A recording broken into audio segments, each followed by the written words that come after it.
One of the most profound movements and one of the first real social movement in American history was all about slavery. And that's labor. And it was about creating a different kind of democracy, different kind of way of thinking about the economy. And I think these battles aren't over. The African American portion of American wealth as a whole is 3% today. And the last time it was 3% was in 1868, 3 years after slavery.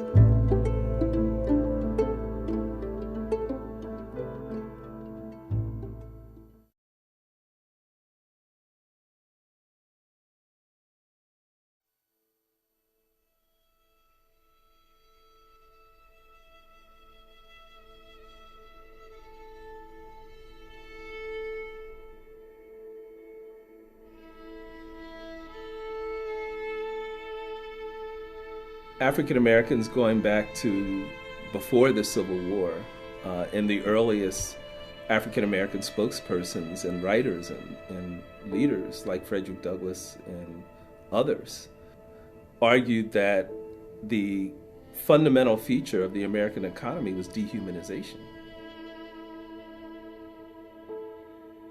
And they also argued that you can't have a democratic constitution and an economic system that degrades and exploits people. Many of the radical Republicans who fought for the Civil War and in the Civil War believed the same thing.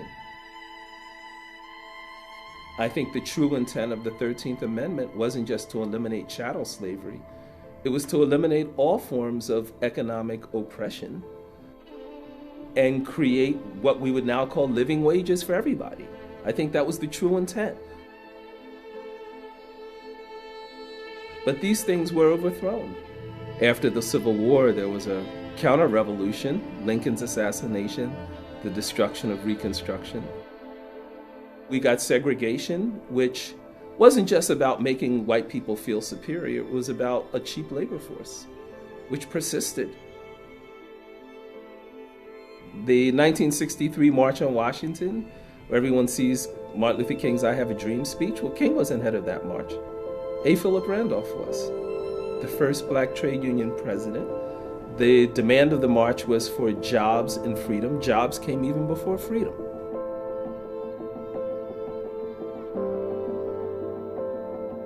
That sort of dream of a new kind of economy was tightly connected with thinking about voting rights and a new kind of politics. And when African Americans said we refuse to work as basically semi-slave laborers with no rights and no voting rights and no protections, and my generation said we're not going to do that work that our parents did, then employers started bringing undocumented immigrants into the country to work with no rights and no protections.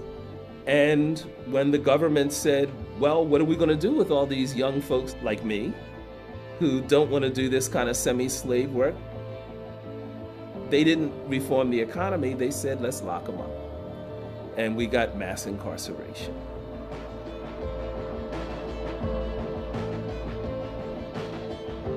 And so I think all of these things are related to our history.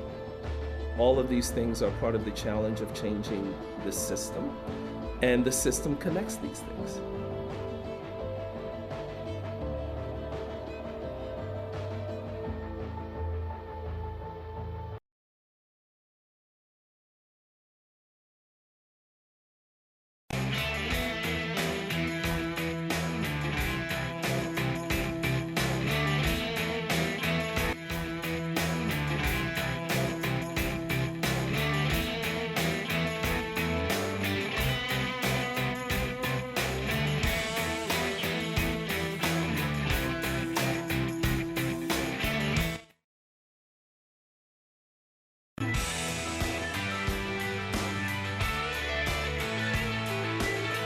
Here we go. What do you say? It is primary day, Tuesday, February 9.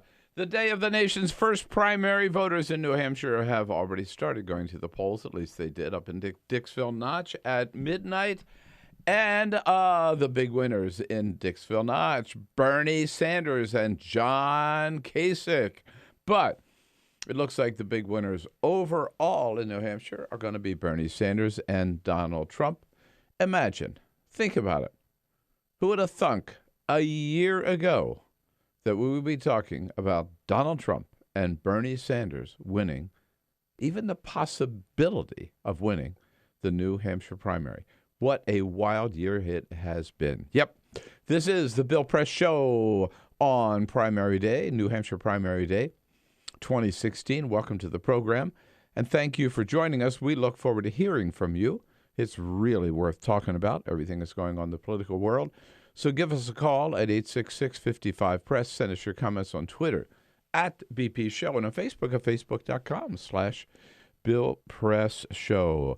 Politico reports, by the way, speaking of New Hampshire, that after almost losing to Bernie Sanders in Iowa and a probable loss to Bernie Sanders in New Hampshire, that Bill and Hillary are very unhappy with the direction of their campaign, and there could be a big shakeup in the Clinton operation. Bill and Hillary yesterday both denied that there was going to be any such shakeup, but put it this way, again, after their poor performance, well, they won, but still barely in Iowa with all that money and all those resources, and if they indeed do lose New Hampshire, they'd better have a campaign shakeup, or else they're going to be in even more serious trouble. All the political news on the Democratic and the Republican side right here with your calls again at 866-55-PRESS. Off we go. You wouldn't let money just blow out of your house. So when your AC or heater is on, make sure the doors, windows, and fireplace flue are shut tight. If you're headed out, turn down the AC or lower the heat by 10 degrees. And always keep your water heater set at 120. A little bit of common sense goes a long way. Get more great tips at energysaver.gov. So, I'm kind of new here, but I've noticed a trend.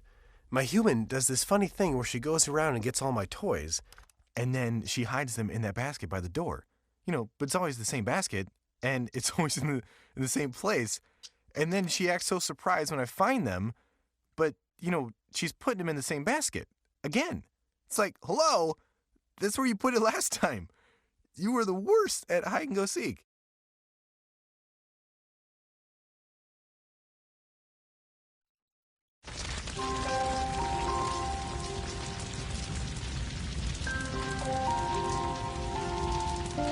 A single ember that escapes from a wildfire can travel more than a mile. That single ember can ignite and destroy your home or even your community. You can't control where that ember will land, only what happens when it does. Get Fire Adapted now at fireadapted.org. Columbine, Virginia Tech, Tucson, Aurora, Fort Hood, Oak Creek, Newtown. Newtown, Newtown. Newtown. How many more? How many more? How many more colleges? How many more classrooms? How many more movie theaters? How many more houses of faith? How many more shopping malls? How many more street corners? How many more? How many more? Enough. Enough. Enough. Enough. Demand a plan. Right now. As a mom. As a dad. As a friend. As a husband. As a wife. As an American. As an American. As an American. As a human being. For the children of Sandy Hook. Demand a plan. No more lists of names. It's not too soon. It's too late. Now is the time. Before we all know someone who loved someone on that list. No more lists. No more. Who they might have been. No more. If we had just done something yesterday. It's time. We can do better than this. We can do better than this. It's time. It's time. It's time for our leaders to act. Demand a plan. Right now. Right now. You! Demand it! Enough. Enough. Enough. Enough.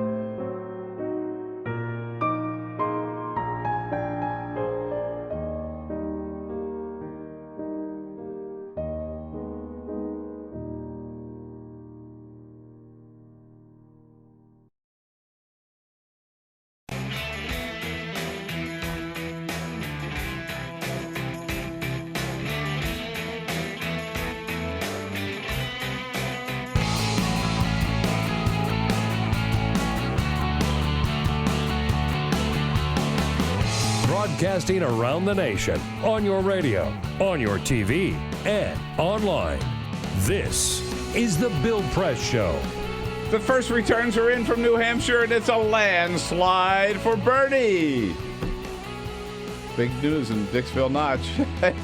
Hello, everybody. What do you say? Here we are. First primary in the nation. Finally here, February 9, 2016. And let's go to New Hampshire today. That's what we're going to be talking about mostly, how it's all going to turn out and what the signs are, what the last polls are, and how the candidates spent their last day. So good to see you today. Welcome, welcome, welcome to the Bill Press Show. Here we are with you, right there alongside of you on the radio, on your local progressive talk radio station. Right there alongside of you on your TV set on Free Speech TV, and right alongside of your electronic device there on TawkrTV. YouTube.com/TawkrTV. Hello, hello, hello. It was snowing last night in Manchester. Don't know what that's going to do today. I don't think it'll have any impact because the people of New Hampshire know how to handle that stuff, unlike us here in Washington, D.C. Beautiful scenes out there from Manchester last night. And we'll be checking in with our good friends up on the ground in Manchester as part of our guest today with our team, Peter Ogburn and Jamie Benson. Hey, hey, hey. Good morning. All right. Ray Rogers here from on the phones, rather, to take your calls at 866-55-PRESS. And Cyprian Bolding here as well. The only pretty pictures he's got to show this morning are us, Peter. That's it. It's pretty bad, isn't it? Yeah, right. Okay, so. Find something else, anything else. So I don't know whether you, I don't know whether you had a chance to watch last night, but at one point Anderson Cooper was giving me a hard time last night on CNN because I was talking and I was, You were doing this thing? Doing this? That's an old Bill Clinton thing. And he said, Bill, I never saw anybody use their thumb like that on top of it. And I didn't realize what I was doing. But and then I feel your pain. I was going to say, do I do that? I don't know if I've seen you do this. That's the first time I've seen you do that. Yeah, I don't think I've seen you do that. That's new. I worked with you for 10 years. I don't think I've ever seen you do this. This is one of your new tics. I didn't even realize I was doing it. Man of many talents. David Axelrod said, it's the Kennedy. It's the Kennedys. That's what John F. Kennedy used to do that in his news. Did he really? I don't know. I've never noticed it. Now I'll probably never stop noticing I'll tell you one thing I don't do. I don't repeat myself. You don't repeat yourself? But I'll tell you one thing. Marco Rubio does. Of course, he got in hot water during the debate for over and over again saying the same words. You'd think he would be very careful now. Turn the corner. Not do that again. Because everybody was watching for it yesterday, and sure enough, Marco Rubio delivered. We are taking our message to families that are struggling to raise their children in the 21st century, because as you saw, Jeanette and I are raising our 4 children in the 21st century, and we know how hard it's become to instill our values in our kids instead of the values that try to ram down our throats. In the 21st century, it's become harder than ever to instill in your children the values they teach in our homes and in our church, instead of the values that they try to ram down our throats in the movies, in music, in popular culture. That's the best, when he pauses because he realizes he's about to repeat himself again. Yeah. No, I just think he forgot the words. Yeah, right. The teleprompter went out. Right. I don't know. At any rate. Oh, Marco. Well, I don't know. It'll make any difference in the polls today, but I think we've seen. Somebody pointed out he's one of those, like, they're calling him Marco Bot. Yeah, the robot. He's like one of those. We've seen those little dolls, like, Yeah. And you pull the chain and then push him out the door, right? Yeah, there he is. Just keep on saying the same old thing. Keep talking, just say the same thing. On a Tuesday, Arthur Delaney joins us, of course, at the half hour. Igor is absent without leave today. Whereabouts unknown. I know, whereabouts unknown. So at any rate, but very excited to welcome Tom Frieden, Dr. Tom Frieden, I should say, who is the head of the CDC, to get the up-to-date word on the Zika virus. And yes, we'll be talking to reporters from AP and from The Guardian on the road up in New Hampshire. But first, this is the Full Court Press. Just a couple of other stories making news. So I basically just do these stories now to piss you off, Bill. Oh, okay. Because that's easy. Because yesterday we got word that Oreo is releasing a new flavor of Oreo cookie. I don't want to hear about Well, it. here's the thing. Next. I'm going to stop. I'm going to stop doing these. Because they announced yesterday that they are bringing out a new marketing campaign called the Wonder Vault series. And they're going to be unveiling new kinds of Oreos like every month now. Oh. So it's not going to be such news, so you're not going to hear me do it as much. Good, but good. with that announcement, they did announce a new Oreo yesterday. It is the Hostess Cupcake Oreo. Nope. Yeah, I'm not here for this. It's a traditional chocolate wafer cookie, and the frosting in the middle will be chocolate frosting with a dollop of vanilla cream in the middle. So it's supposed to be like a Hostess cupcake. Give me a regular old Oreo. Regular old Oreo. I'm with you. But that is it. We're putting that story to bed. You know, yesterday, Chipotle, I got you on this Chipotle beat too, Bill. Yesterday, Chipotle was closed all around the country. It was their day that they were going to be doing the food safety meeting. We talked about this before. They were closing all of them. But there is a cool little hitch here. If you went to Chipotle yesterday and you tried to get some and they were closed, there was a sign that says, "Rain check. Came here to get a burrito. We want to hook you up, even though we can't be here to serve you one today. We'll give you one for free in the future. All you have to do is text the number 888-222, and you can get a coupon for a free Chipotle burrito." I did it. I'm not, because I don't want to give my information. I almost went there yesterday for lunch. Actually, I went to. They were closed. You would not. You wouldn't have been able to eat. I wouldn't have been able to. Yeah, you wouldn't have been able to eat. Yeah. Went to taco instead. Which is very good.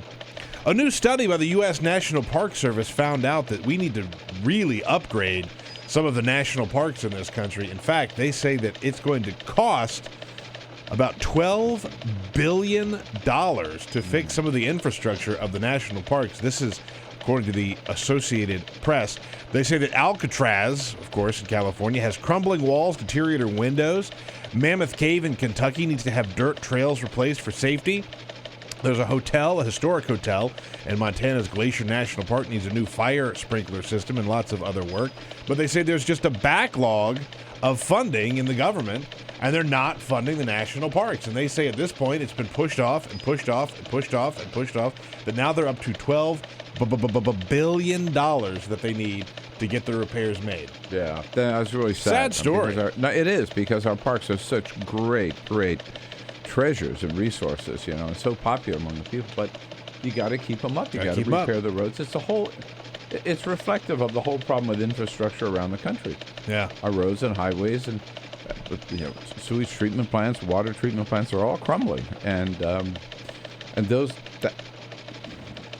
that's what Bernie talked about. They could create millions of jobs by repairing that infrastructure and making this a better and a safer country. Well, let's start with the national parks and get the job done.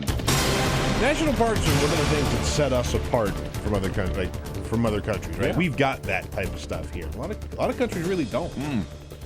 Here we go. Yes, indeed. That's so many angles here for the New Hampshire primary. Let's just bring you up to date. First of all, the latest. The first results are in, and it looks like Bernie Sanders did run away with it on the Democratic side. A lot closer on the Republican side. There are those three towns up there, right? It is Dixville, Notch. That's the one we always hear about. Pause. And then there is Hart's Location, and then there's Millsfield. And they all report together. And the returns from the three of them are, on the Democratic side, Bernie Sanders, almost 2-1 over Hillary, 17 for Bernie, 9 for Hillary. These votes, by the way, are totally meaningless. Let's just be very clear about this. Very clear. I'm not.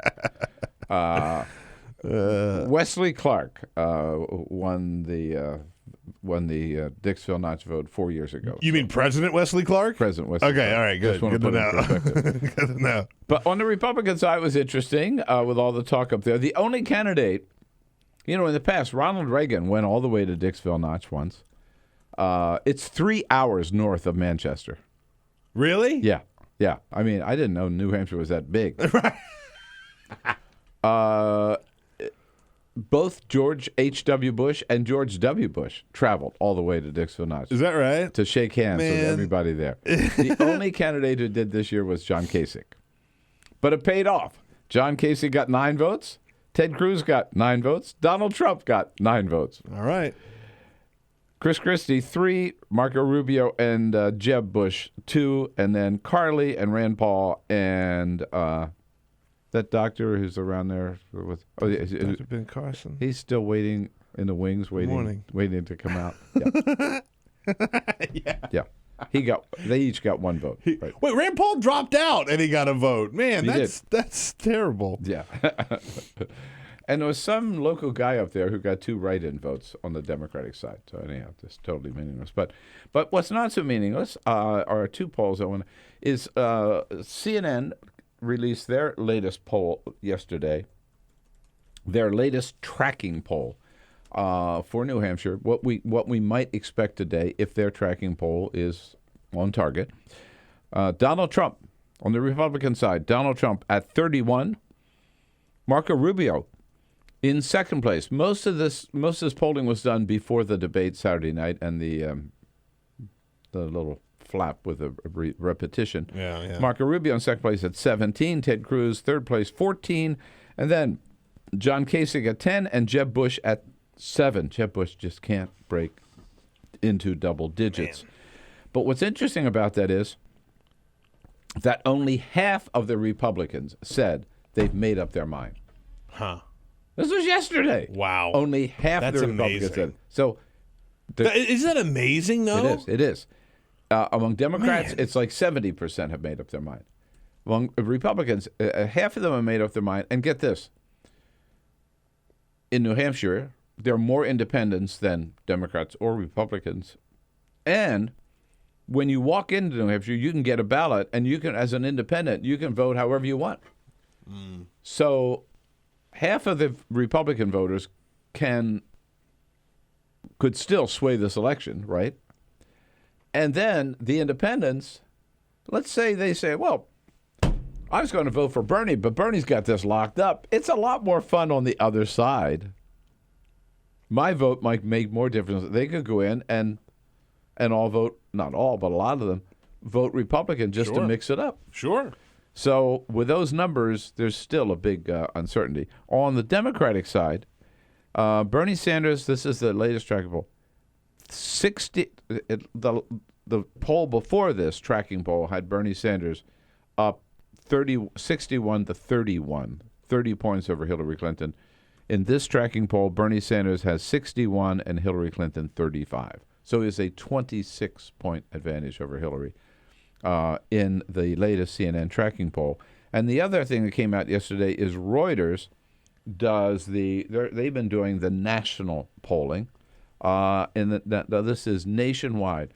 And again, while the polls showed Bernie creeping up on Hillary in Iowa and have showed him with a big lead in New Hampshire for a while, nationwide, Hillary was like 2-1 over Bernie.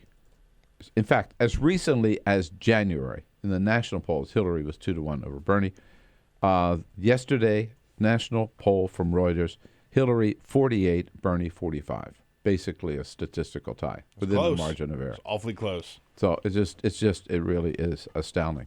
And that's what's astounding to me about this New Hampshire thing. Let's just look at the big picture. We'll play some of the sound from the campaigning yesterday. But the big picture, here we are, first primary in the nation. Think back 6 months ago. Think back to the spring of 2015. Think back almost a year ago. Who would have thunk, right, that we today would be walking into New Hampshire with the likelihood that the 2 big winners are going to be Donald Trump and Bernie Sanders? If you said that a year ago, people would say, you are crazy. Out of your freaking mind. Completely insane. You're totally insane. I mean, it still sounds a little crazy to say. It does. But it does. Here we are. No, and that's what I was thinking last night on the set at CNN. We were talking about Donald Trump, and I kept thinking, it's stunning stunning that we'd be talking about him as the likely winner of the New Hampshire primary, and you've got to say, at this point, the favorite for the Republican nomination. So what a wild year it has been, and I guess it's worth kicking back and just saying, what does this all mean? It doesn't mean either one of them are going to be the nominee of their parties, but just the fact that they are the leading candidates so far and the likely winners in New Hampshire. What does it all mean? Donald Trump, Bernie Sanders, out in front on the Republican and the Democratic side.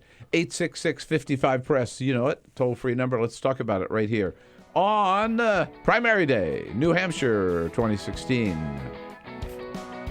Follow us on Twitter @BP Show. This is The Bill Press Show.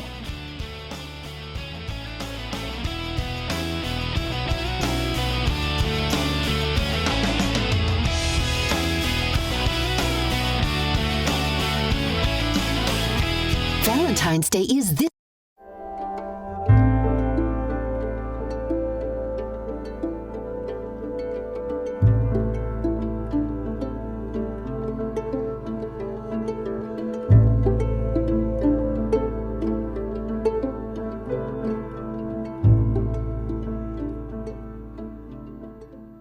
Today, in this country, we are having a conversation about police violence, the killing of black men, and what all that means.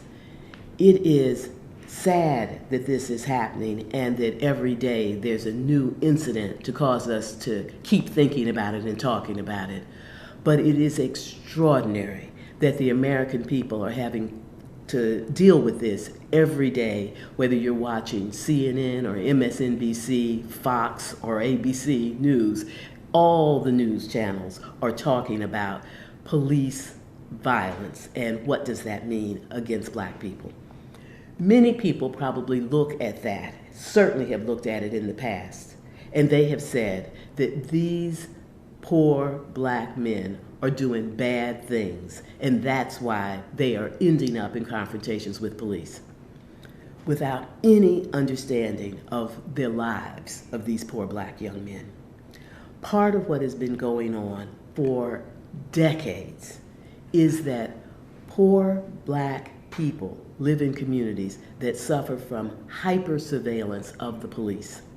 The police are more likely to be in their communities. The police are more likely to arrest them. The police are more likely to stop them even if they're not doing anything. And that is what is so hard for the American people to believe, that you would get stopped and searched and arrested by the police and not doing anything. But this is starting to come out as people are telling the stories over and over again. But this has been the condition, this hyper-surveillance by police, making it more likely for people to get a record, to be known by the police, and then once they get in the system, it is almost impossible to get out because of the whole system of being on parole and missing an appointment or fraternizing with a person who has a criminal record, getting you right back in the jail, and then going back again and again and again. This is coming to be seen by the American people in a way that it has never been seen before. But why are people in these communities in the first place? That's getting peeled away. People are there because of housing discrimination. They are there because this is the only place where affordable housing can be found. They are there because that's where their families live, and people are drawn to being in communities where they are comfortable. The combination keeps people in these low-income communities where they are an easy target for hyper-surveillance and then everything that comes from it. And so as we think about these issues, we have to understand that while you as an individual in this society, as a white individual, you may not carry personal racism, but that does not keep the system from operating in a racist way.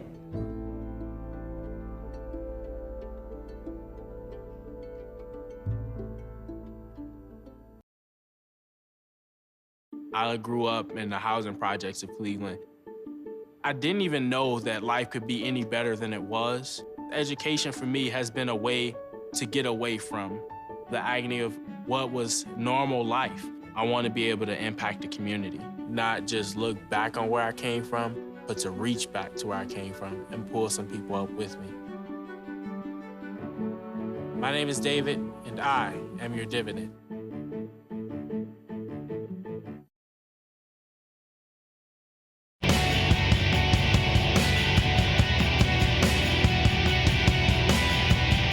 This is the Bill Press Show.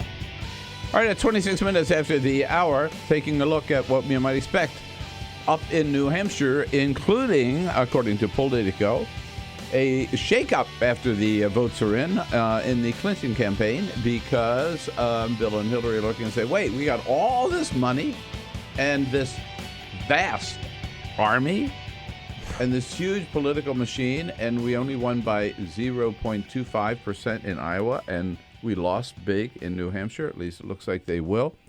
And so they're talking about a shakeup. And I think, you know what? I think they need a shakeup. And they got to start saying dumb things like this. And by the way, if you talk about a shakeup, I think it has to start not at the bottom, at the top. Here is the candidate last night on Rachel Maddow with yet another attack about Bernie Sanders, that he, too, has taken money from Wall Street. I was kind of amused just the other day. Senator Sanders took about $200,000 from Wall Street firms, not directly, but through the Democratic Senate Campaign Committee. Okay, now let's talk about that. That is a dumbass thing to say. First of all, Bernie Sanders votes with the Democrats, caucuses with the Democrats, goes to DSCC, Democratic Senate Campaign Committee, events, even though he's an independent. Why? To raise money to elect more Democrats to the Senate. The Democratic Senate Campaign Committee gave him $200,000. Hillary is assuming that every one of those dollars came from a Wall Street firm, right? Which is not true. Secondly,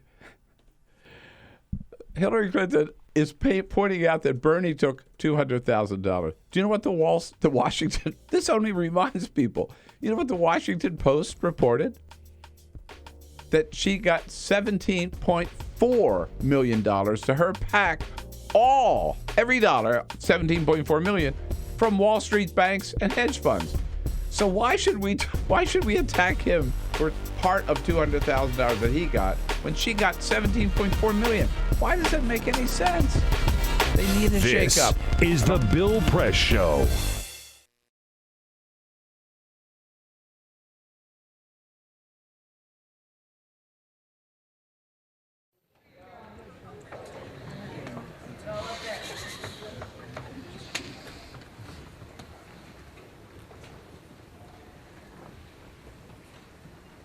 Across from me at the kitchen table, my mother smiles over red wine that she drinks out of a measuring glass. She says she doesn't deprive herself, but I've learned to find nuance in every movement of her fork, in every crinkle in her brow as she offers me the uneaten pieces on her plate. I've realized she only eats dinner when I suggest it. I wonder what she does when I'm not there to do so. Maybe this is why my house feels bigger each time I return. It's proportional. As she shrinks, the space around her seems increasingly vast. She wanes while my father waxes. His stomach has grown round with wine, late nights, oysters, poetry, a new girlfriend who was overweight as a teenager, but my dad reports now she's crazy about fruit. It was the same with his parents. As my grandmother became frail and angular, her husband swelled to red, round cheeks, rotund stomach, and I wonder if my lineage is one of women shrinking, making space for the entrance of men into their lives, not knowing how to fill it back up once they leave. I have been taught accommodation. My brother never thinks before he speaks. I have been taught to filter. How can anyone have a relationship to food, he asks, laughing, as I eat the black bean soup I chose for its lack of carbs. I want to say we come from difference, Jonas. You have been taught to grow out. I have been taught to grow in. You learn from our father how to commit, how to produce, to roll each thought off your tongue with confidence. You used to lose your voice every other week from shouting so much. I learned to absorb. I took lessons from our mother in creating space around myself. I learned to read the knots in her forehead while the guys went out for oysters, and I never meant to replicate her, but spend enough time sitting across from someone and you pick up their habits. That's why women in my family have been shrinking for decades. We all learned it from each other, the way each generation taught the next how to knit. weaving silence in between the threads which I can still feel as I walk through this ever-growing house. Skin itching, picking up all the habits my mother has unwittingly dropped, like bits of crumpled paper from her pocket on her countless trips from bedroom to kitchen to bedroom again. Nights I hear her creep down to eat plain yogurt in the dark, a fugitive stealing calories to which she does not feel entitled. Deciding how many bites is too many, how much space she deserves to occupy.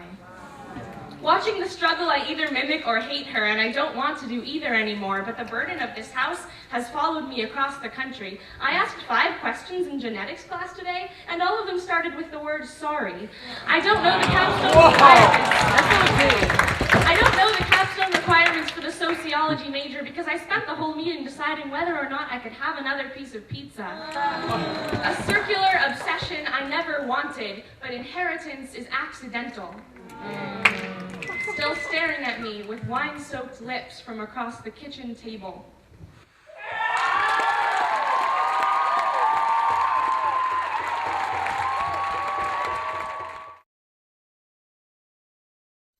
It's on us to stop sexual assault. To get in the way before it happens. To get a friend home safe. And to not blame the victim. It's on us. To look out for each other. To not look the other way. It's on us to stand up. To step in. To take responsibility. It's on us, all of us, to stop sexual assault. Learn how and take the pledge at itsonus.org.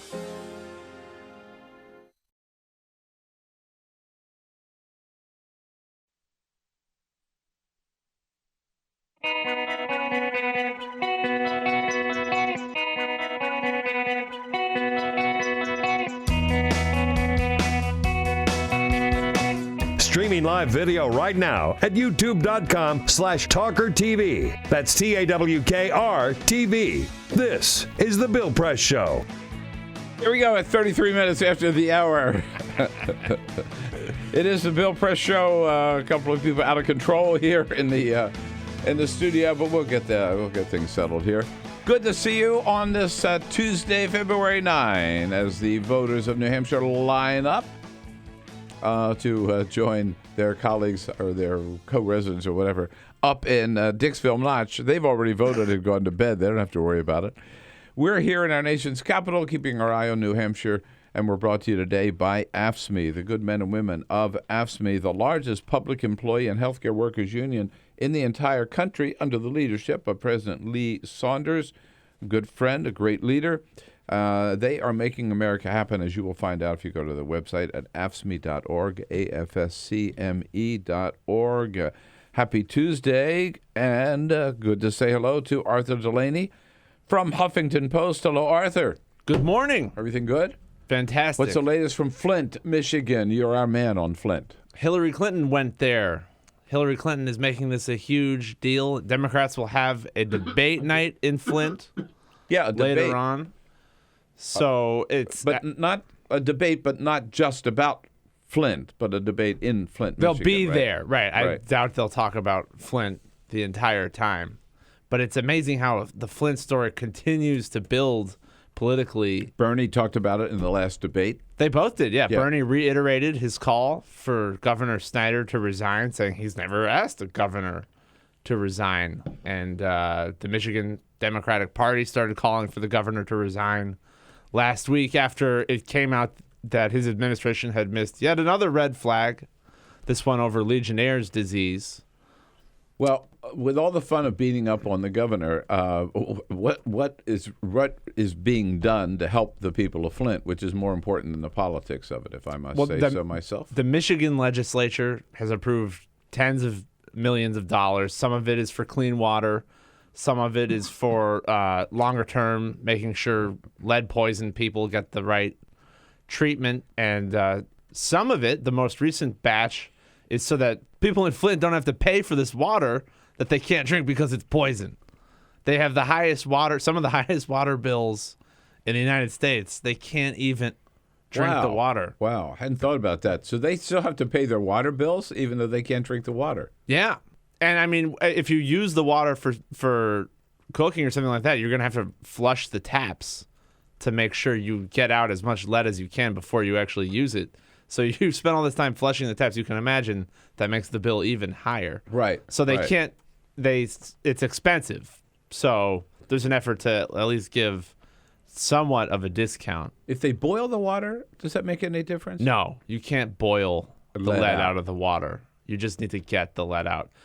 There's more lead if it's sitting in the pipes when you first draw water out in the morning. So that's how they flush it, right? Yeah. So if you run the taps, that helps. So their water bills are probably double what they normally are. They're really expensive for a lot of other reasons relating to the overall municipal financial problems that they've got.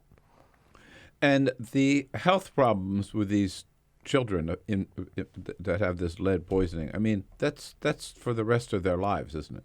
Yeah, and a lot of problems, you won't be able to so sad. Draw a clear line to lead poisoning. Even if you know a person had high blood lead levels, there are so many different things that can go wrong, and the symptoms are so general that you don't know. Like, sure, we know at the population level that people exposed to high lead levels are more likely to have a whole host of problems, most notably the lower IQs, the predisposition to violent behavior. But it's not like you can draw a red line in individual cases to those problems. And that's a huge problem that people have when they're suing over having been exposed to lead. And it goes on for your whole life. The lead goes into your bones and stays there after it's out of your blood within a few weeks. Now, one story that caught my attention about Flint I wanted to ask you about was that President Obama with clean water funding. There's a story that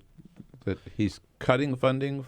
So in a budget proposal, which Congress can consider or not, but the president is putting out their budget, there's an increase in funding for part of the EPA work that's involved with dealing with water infrastructure.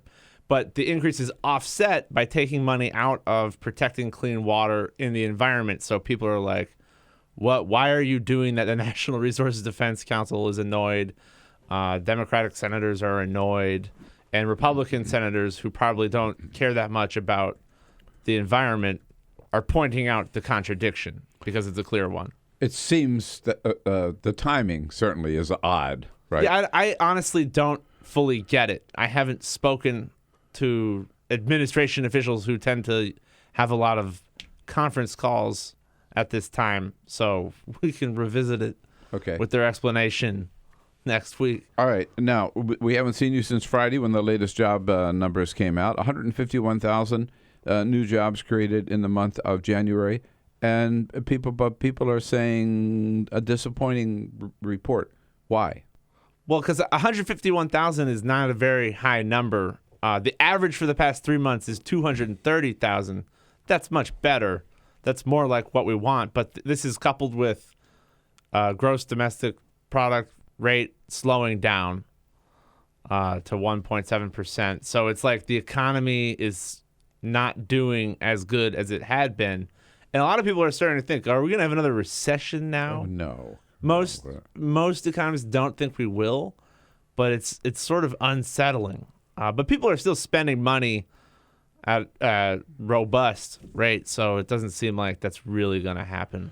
But wouldn't we expect that after the holiday hiring in December, that January is going to be down, just because you don't have that artificial boost with all these temporary holiday jobs? That temporary stuff, they anticipate it and control for it. So if there's a surge in temporary hiring that they expect to happen, it's not reflected in these numbers. They're seasonally adjusted. And if it did distort the numbers, they'll go back and fix it when they revise it for the next 2 months. So no, it's just kind of a lame jobs report. And the unemployment rate went down to below 5, right? Right, which was actually good because the employment to population ratio went up to 59.6. Still 3 whole percentage points below where it was before the recession started. And there's the debate over this is just baby boomers retiring, but it's still a lower rate for people of prime working age. So it's kind of a problem. I sort of have a feeling about these job numbers that no matter what they are, people will find something to complain about, or they come out. Find something Sure. negative about them. Yeah, okay. The headline number is great. Jobs were added. Unemployment went down. That's good. It's true. I'm not blaming you. I'm just saying that the general reaction is, and the market sometimes it looks like a good job report, and then the market will crash. The market is so emotional. you can just discount what it's doing at any given time. All right. Now, I assume you are everywhere, Arthur, but that you were not in Dixville Notch yesterday for our last night at midnight. I read about Dixville Notch. Right. I saw some pictures of a great log cabin, or what appeared to be one. That's how this whole thing got started. The guy that has this resort up here said we got to get on the map somehow. So glorious wood beams. Yeah, so we'll just get everybody to come in here. The This whole is town. America. Turn voting into a tourist attraction. and we're suckers for it. Yeah, sure. So yeah. John Kasich is like winning right now. If John Kasich he's comes the out of president this, of Dixville Notch. if he comes out of this New Hampshire as the surging third place candidate, I will feel so bad for Jeb Bush. Oh, because it should be his chance to come in third and have everyone say, "Wow!" Since Marco Rubio's moment has passed in like less than a week. One would, I'm not possibly. I was going to say, I'm not sure. Just based on the returns from Dixville Notch. Oh, yeah. That's all we're talking about. Right. That's right. But Kasich is the only candidate this year who went all the way to Dixville Notch to shake the hands of the people in Dixville Notch, and it paid off for him. Yeah. Yeah. At least he got in a tie with who was it, Peter? With Trump and Cruz, right? Yeah, with Trump and Cruz. Yeah, each of them getting 9 votes all the way in Dixville Notch. So we were asking this question earlier. Isn't it stunning, really, that here we are on the morning of the New Hampshire primary talking about the fact that the likely winners in New Hampshire are going to be Donald Trump and Bernie Sanders? Who would have thought that a year ago? A year ago, we were laughing at that idea. Well, Bernie Sanders wasn't even in a year ago. So, right. But let's say. But even when he started, yeah, he was at the Senate and it was like a hot day and he walked home and everyone's like, well, yeah, that's silly. He announced in what they call the swamp right outside the Senate with about 5 reporters there. And at one point he just said, I can't talk anymore. I got to go. It's too hot or something. Just walked away. Totally changed the situation since then. Although Trump has been a thing.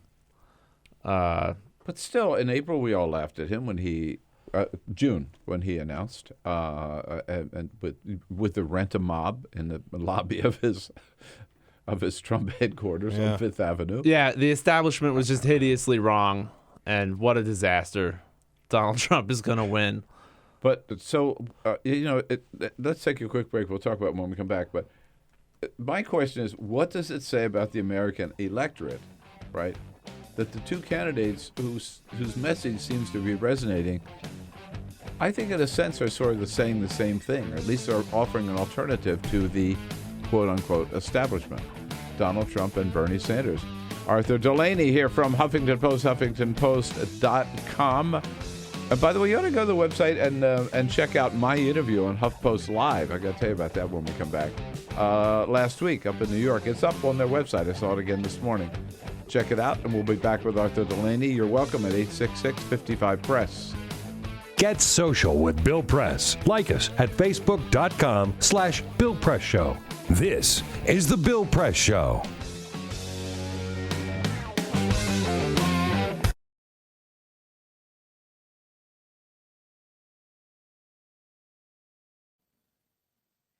A letter to the girl I used to be. Dear Emily, every time I watch baseball, a voice I no longer recognize whispers, Ethan, do you remember? When you were going to be the first girl to play in the Major League Seattle Mariners rally cap. But to be honest, Emily, I don't. Dad told me that like it was someone else's bedtime story.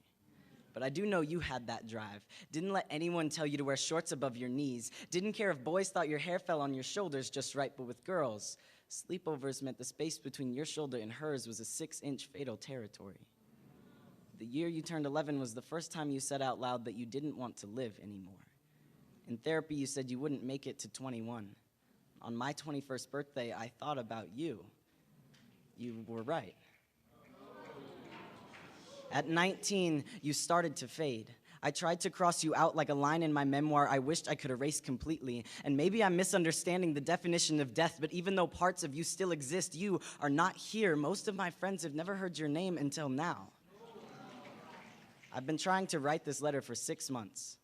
I still can't decide if it should be an apology or not. But now you will never hear Emily Smith announced at a college graduation. Get married.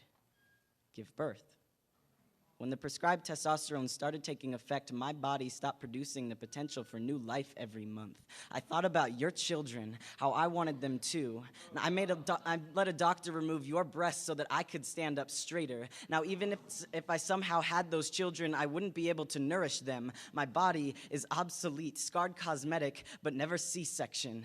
I was 4 days late. They will never be grandparents. I was 1 week late. They will never hold their lover's sleeping figure. I was 11 days late. They will never breathe in a sunset and a sunrise in the same night. I was 2 weeks late. They will never learn to jump rope. I was 3 weeks late. They will never shout, "Watch, Mommy, watch me on the slide." I was 2 months late. A piece of us will never wrap their arms around our leg for comfort, but just to keep them from falling down.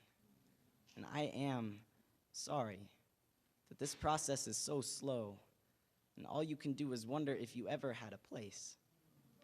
You did. You still do. Don't forget that. Yours, Ethan. P.S. I never hated you.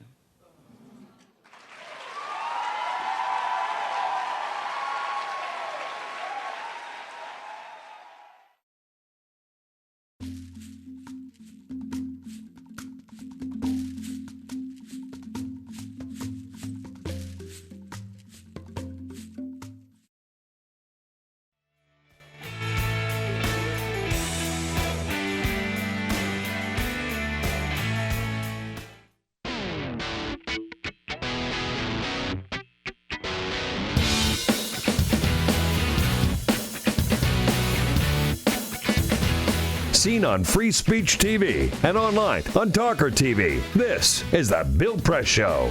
Hey, 12 minutes before the top of the hour, here with Arthur Delaney from Huffington Post. Bill Curry, a political columnist for Salon, joins us at the top of the next hour. Arthur, we were this is primary day, of course, in New Hampshire. We were talking about, I do want to get your take on that. Do you see a kind of a parallel between Republicans fed up with the establishment going for Trump and Democrats fed up with the establishment going for Bernie? A little bit, but on the Trump side, there's this white nationalism that I don't think there's a Bernie Sanders version of that, with the deporting 11 million people and building a wall along our southern. This is this sort of nativist stuff. I don't think has a Democratic counterpart. I think that a lot of it comes from frustration and maybe even a little bit of anger on both sides, right? Just frustrated and angry at the same old stuff, right? I think you're right. Yeah, the repetitive stump from, speeches. Yeah. John King was making this point on our CNN panel last night. I mean, with all as good a person as she is, and with all the experience that she's got and all the skills that she has, Hillary Clinton is still part of the establishment. She does not represent change, and neither does Jeb Bush.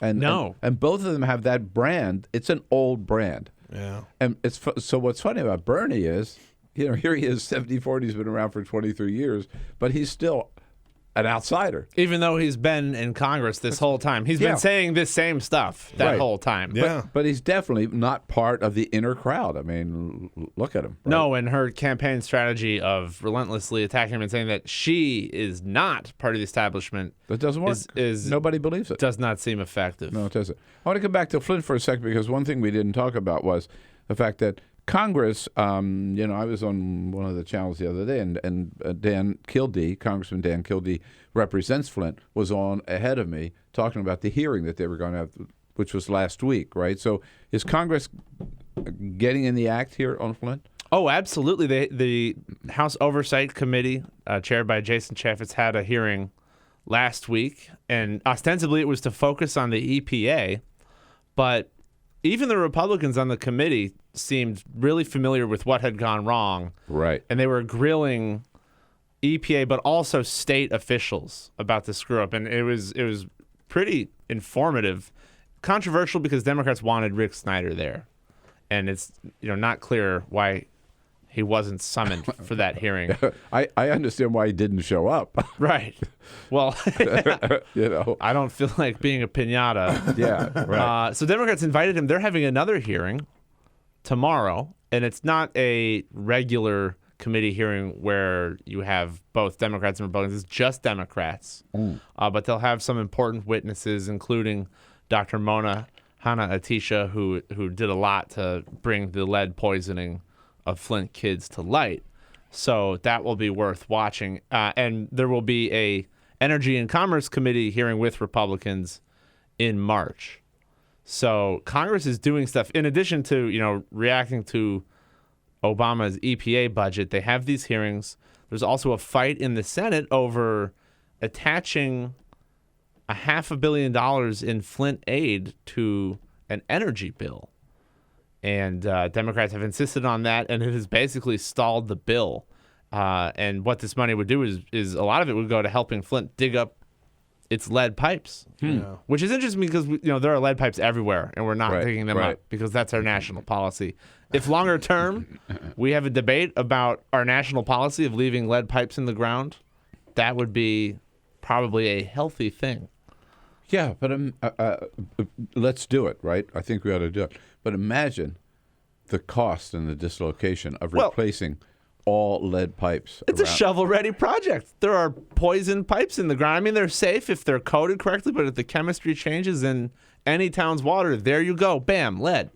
So dig up the pipes. Tens of billions of dollars. Not an insurmountable sum of money. The fact that we did that in the first place, right? It was stupid because But think of all the things we used to do. We used to pour the pollution in the river and just think, well, the river's going to take it out to the ocean, so why worry about it, right? Or pump the crap into the air, right? No, I mean, the all lead, that kind of the stuff. dangers of lead pipes were known to the Romans.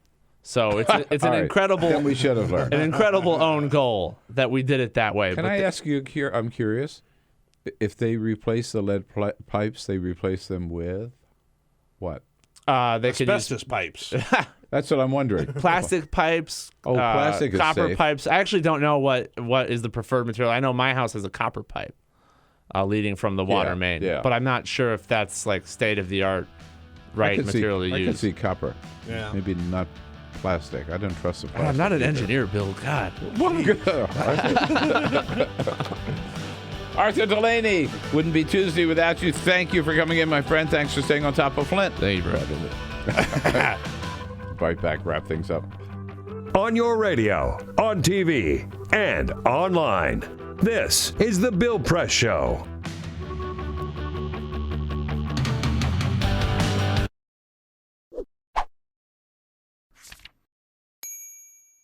So you're drowning in student debt, and it looks like there's no way out. Have you considered bankruptcy? Of course not. It's a dirty word, and everything you've heard says students can't file anyway. It didn't start that way. Bankruptcy laws were enacted in the 19th century to give people a fresh start. But not all debt is created equal. Take this, for example. We have you, your buddy Carlos, and your grandma Lucy. Carlos got laid off. His credit card debt was too much to handle, so he filed for bankruptcy. Will totally screw his credit, but at least he can start fresh, and after 10 years, his credit report should be fine. Grandma Lucy's home lost half its value. Now her mortgage isn't worth paying back. She says F it and decides to file for bankruptcy too. Then there's you. You didn't land that dream job, you're struggling to make ends meet, but the interest just keeps piling up. With a broken heart, you've written off the possibility of buying a home, having kids, and getting married because, hello, who wants to deal with your crazy baggage? But in reality, you want those things, and your education was supposed to get you there. Now you need a fresh start, just what bankruptcy was intended for. You try to file, like Carlos and Grandma Lucy, And that's when you realize it's not as easy for you as it was for them. In the 70s, Congress worried that students were using bankruptcy to abuse loan programs. That wasn't quite true. Still, over the years, Congress gradually stripped student debtors of their options. The Bankruptcy Reform Act of 1978 was even called discriminatory toward students by the chairman of the subcommittee. Student debt was singled out and lumped with criminal debts. Today, if student debtors try filing for bankruptcy anyway, they'll need to prove their debt imposes an undue hardship. But who's to say what qualifies as an undue hardship? Even some judges have said they don't get it. This lack of clarity in the law could work in your favor. A Harvard researcher discovered in 2012 that few students actually try to discharge their loans through bankruptcy. Of the students who filed for bankruptcy to settle other debts, only 0.1% try the same tactic on their school debt. The craziest part? Just under half of them got their debts fully or partially discharged. In other words, you can file for bankruptcy on your student loans. Depending on your situation, it might just be a matter of trying. At least there's that.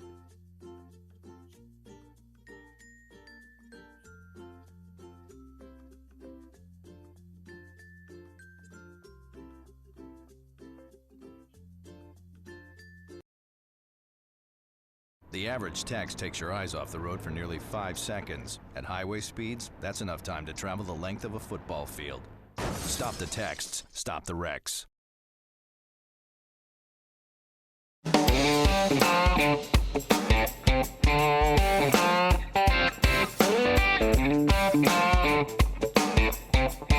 This is the Bill Press Show. Top of the next hour, Bill Curry, columnist for Salon. Peter. I told you that Bernie Sanders had some supporters who were very, very eager to get the message out. So eager, in fact, that they took to Tinder, the matchmaking app, and Tinder shut them down. Right. Update. They're back on Tinder. They're back on Tinder. There's 2 women in particular. They're from New Jersey and Iowa. And they said that they are able to get back in, and they've been given some instructions to not be so aggressive. Basically, what they were doing is swiping right super fast and then bombarding people with stuff about Bernie. So they're going a little slower, and they can still use it in the same way. So Bernie Sanders supporters still using Tinder to get some support. And are they getting any dates? Stay tuned. No answer on that. What Gloria Steinem says. That's right. All right. This is the Bill Press Show. You wouldn't let money just blow out of your house. So when your AC or heater is on, make sure the doors, windows, and fireplace flue are shut tight.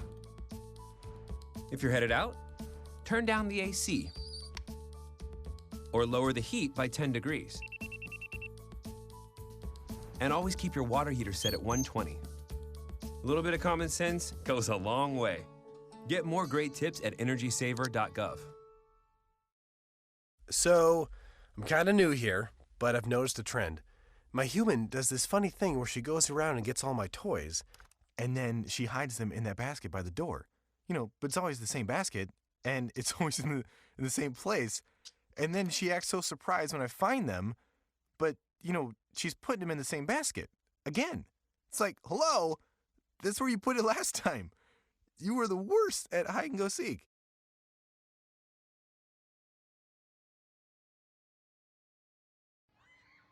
All right, guys, I want to take the last part of the day to change our focus and talk a little bit about water. There's rivers, there's lakes, there's huge oceans. You get thirsty, you just go and you get some water, right? We rely on rain for our water. We even rely on snow. But what if it doesn't rain? What if it doesn't snow? We have to get the word out about water conservation. I want you to tell your parents, your friends, your neighbors, how important it is to save water. It's up to you guys to save the planet. All right?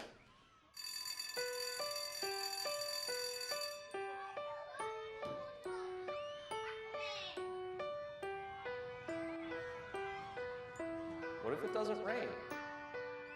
What if it doesn't snow? We have to get the word out about water conservation. It's up to you guys to save the planet.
Hi, I'm Mark LaFleur, and I produced the short film you just watched called Aquaforce. California is experiencing one of the worst droughts it's ever had, and now, more than ever, it's important for everyone to do their part to help conserve water. The reason I made this film is because I wanted to make something fun and informative that would get people talking about the California drought. Obviously, this is an important issue because we have a limited amount of clean drinking water. I think it was very important to let people know, especially young people, that this is an important resource, maybe our most important resource, and it's something that we can't take for granted and we certainly can't waste. I really wanted this to be something that children would respond to. The kind of thing that any kid anywhere in the world, no matter what language they speak, could understand the story and be entertained by it and leave it knowing that this is something important, that if they didn't already know about this, that it's now going to be a part of the way that they think about water, the way that they live life, and that it's something that they'll share with their friends. The fact that they watch this video once or twice and they immediately understand that water is important, that's it. That was the whole point of this thing, to get it into the conversation, to make it something that kids are thinking about, talking about, that they're aware of, and that they know is important. This project was self-funded, so we relied on the support of our community to make it happen. It was pretty amazing to just have our neighbors, our friends, and our coworkers come together and volunteer their time and their homes and their kids to make this thing happen. Thanks for checking out the video. Keep the Aquaforce going, and thanks for watching Free Speech TV.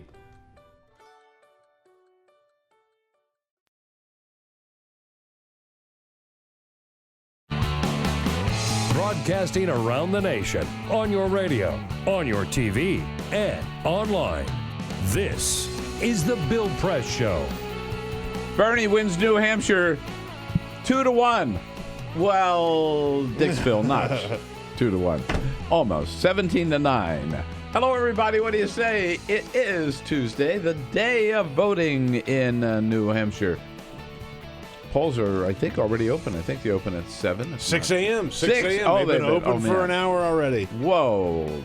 Get out there and vote. Early returns. Let's find them. Maybe beyond Dixville Notch now. Yep. You people of New Hampshire, get out and vote. Don't worry about the snow. You're used to it. And let's roll them up here. Big turnout today, we hope. And lots to talk about this evening. And tomorrow with the first primary in the nation. So good to see you all across this great land of ours on your local progressive talk station. We are there with you. On Free Speech TV, we are there with you. And on YouTube, youtube.com/TawkrTV.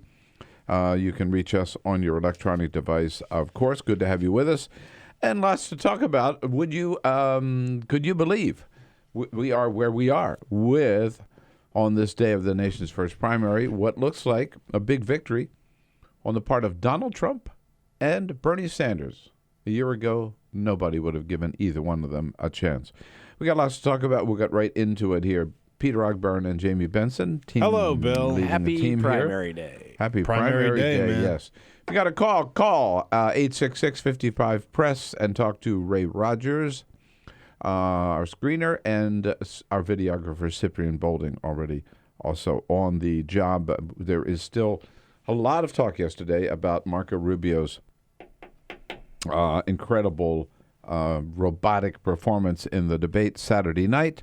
All the late-night comedians had fun with it last night. Oh, yeah, man. Such great fodder for commentary. I'm surprised Saturday Night Live didn't do more on it, but they were busy with Bernie. But of all the comics, I think Stephen Colbert had the best take on it. Here he is. Chris Christie knows you can't just repeat yourself over and over again. Yeah, he knows that. Senator Rubio needs to come up with some new material. He kind of reminds me of the boy in the bubble. The boy in the bubble. The boy in the bubble. The boy in the bubble. The boy in the bubble. Let's get the boy in the bubble out of the bubble. Wow. It is. It's February 8th, and apparently both of these guys are still celebrating Groundhog Day. Yes, Chris Christie. You can't repeat yourself. All right.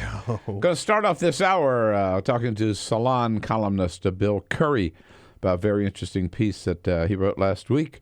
Tom Frieden Dr. Tom Frieden, the director of the CDC, Center for Disease Control, will be here to tell us all about the Zika virus just a little bit later.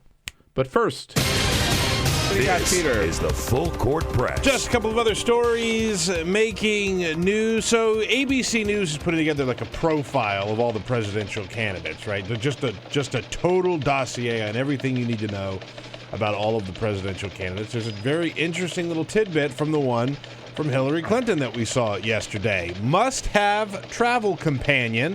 Hillary Clinton said she always travels with a mini bottle of Tabasco sauce and red pepper flakes. She also always has Sharpies, Advil, and sunscreen with her. Always. Little mini bottle of Tabasco. She got the wrong hot sauce, though. I'm with you. I'm not a big fan of Tabasco hot sauce. I am. I'm a fan of her carrying hot sauce. I will but eat not Tabasco, but I'm ride or die for Crystal hot sauce. Crystal hot sauce. I'm a Texas Pete's guy. I'm a Tabasco. Good for her. Yeah, she carries it with her. Oh. That's right, man. Jupiter, Florida, a man drove through a drive-thru at a McDonald's, right? He ordered a drink. He ordered some food. He pulled up to the window. He received the drink. He received the food. And then he threw a 3.5-foot-long alligator in through the window of the drive-thru. Now, they immediately called the Florida Fish... Of course it's Florida. The Florida Fish and Wildlife Conservation Commission. They took the man into custody. 23-year-old man says, he did exactly that. He thought it would be funny. He saw the alligator on the side of the road before he went through the drive-thru.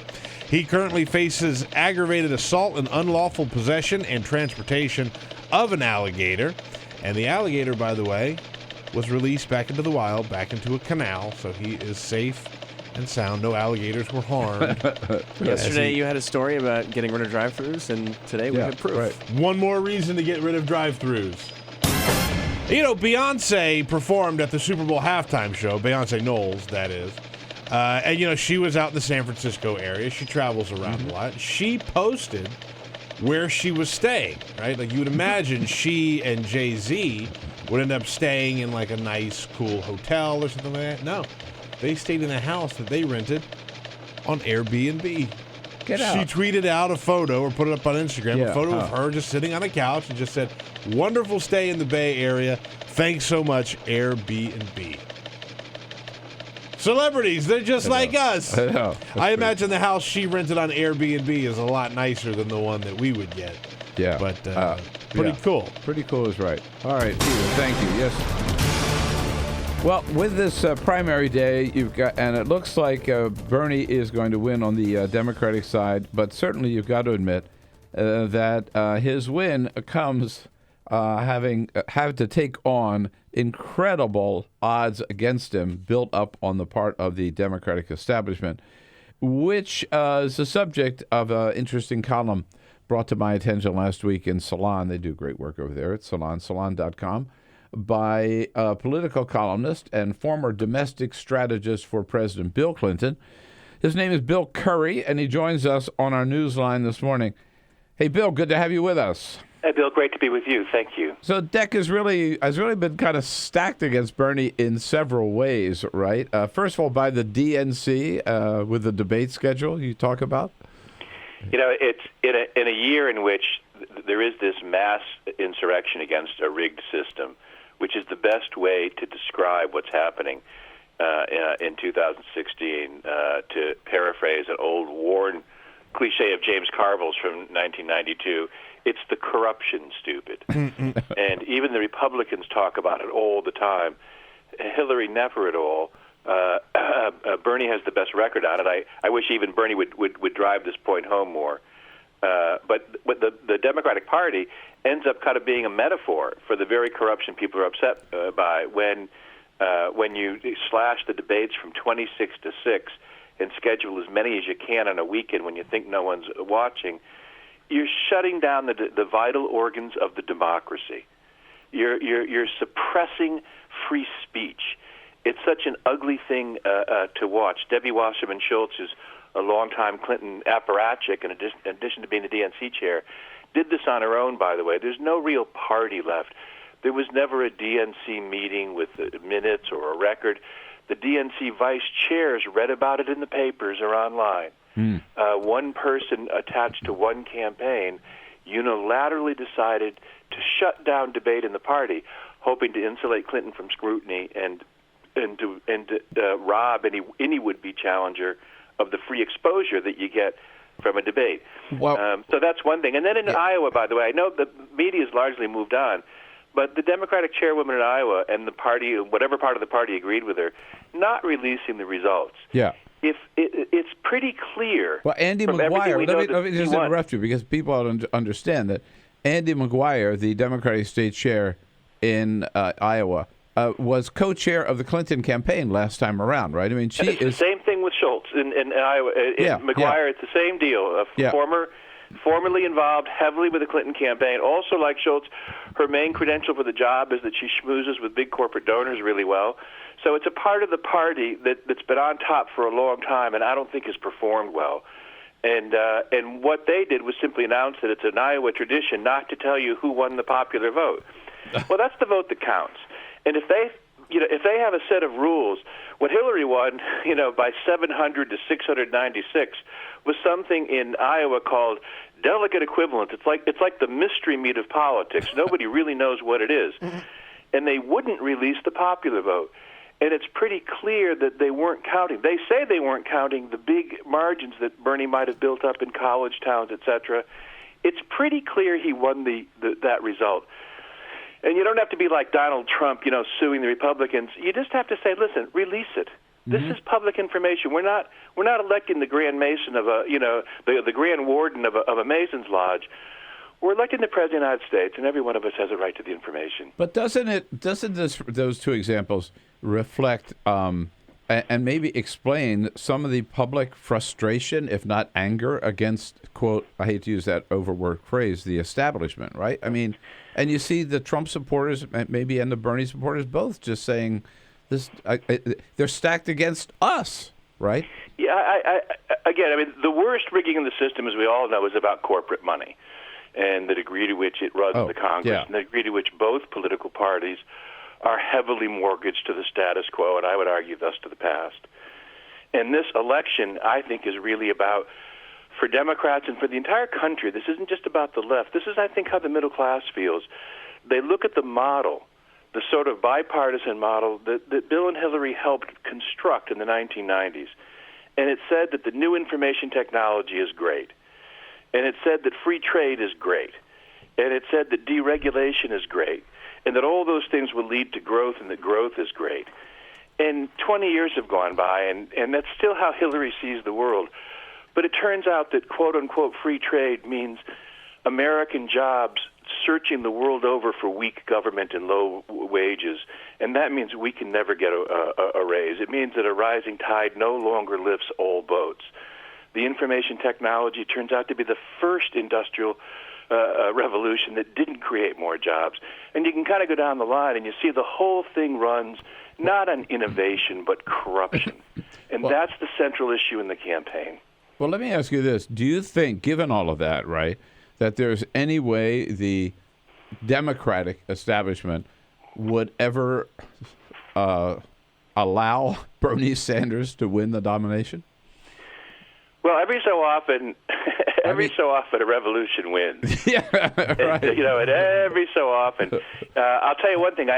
Again, in the Democratic side, because I think so many Democrats feel such a deep personal loyalty. I said in my piece that knowing how deeply loyal people feel to Barack Obama and Bill Clinton, it's almost as if Hillary wants to be a legacy admission. She spent much of the year criticizing President Obama, but in the last month has sort of wrapped herself in a relationship to him and has heavily relied on Bill. And our personal loyalty to those two men has, I think, had a lot to do with the fact that the Democratic Party hasn't had the kind of out-and-out revolt the Republicans have had. But the Democratic base has deeper differences with its elites than the Republican base does when you really come right down to it. And these these differences are over the fundamental distribution of power and opportunity. They're over how the whole system is run. The base doesn't want what its elites want. it realizes this isn't about left and right. This is about the little versus the big. Mm-hmm. It's about honest versus dishonest. It's about a system that no longer makes it possible to build real lives and real families around real jobs. We're getting killed here, and people know it. And so I think that I think Bernie Sanders, as he did in Iowa, will continue to run ahead of his polls. It'll be hard today in New Hampshire because the lead is so big. Yeah. But I think across the country, you're going to see him run better because I think that ferment, that spirit of revolution, I think it's really out there. It's not a phenomenon on the left. This is the broad middle class of the country, and people have had enough.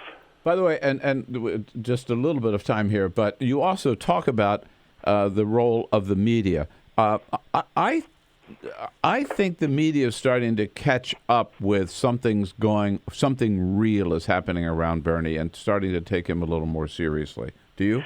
Well, I was thrilled when I saw you on CNN. You're very I thought, kind. wow, what's Bill Press doing there? They've had nothing but castle keepers, and I don't want to get between you and them.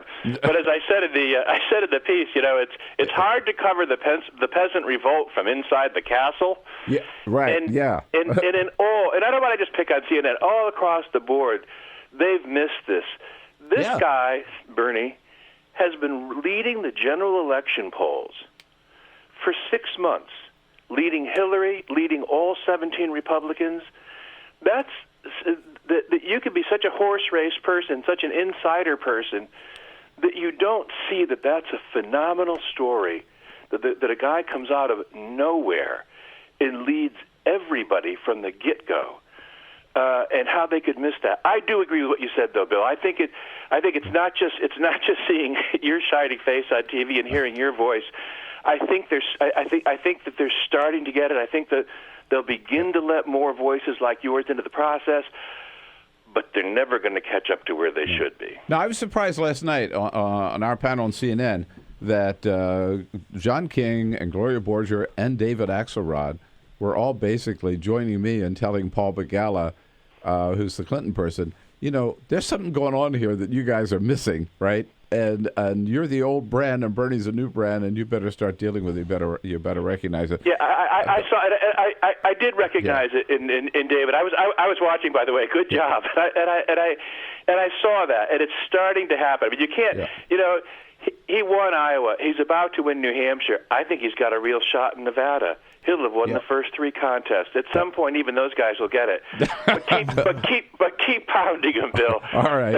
They're not all the way there yet. No, absolutely. Hey, Bill, so good to catch up with you. So good to talk to you. Thanks so much. Same here. And we'll hope to have you back again soon.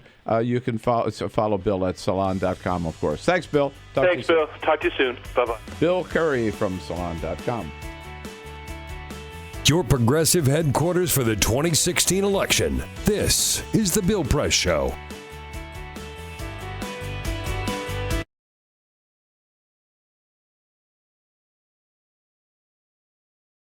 This is the story of my grandfather.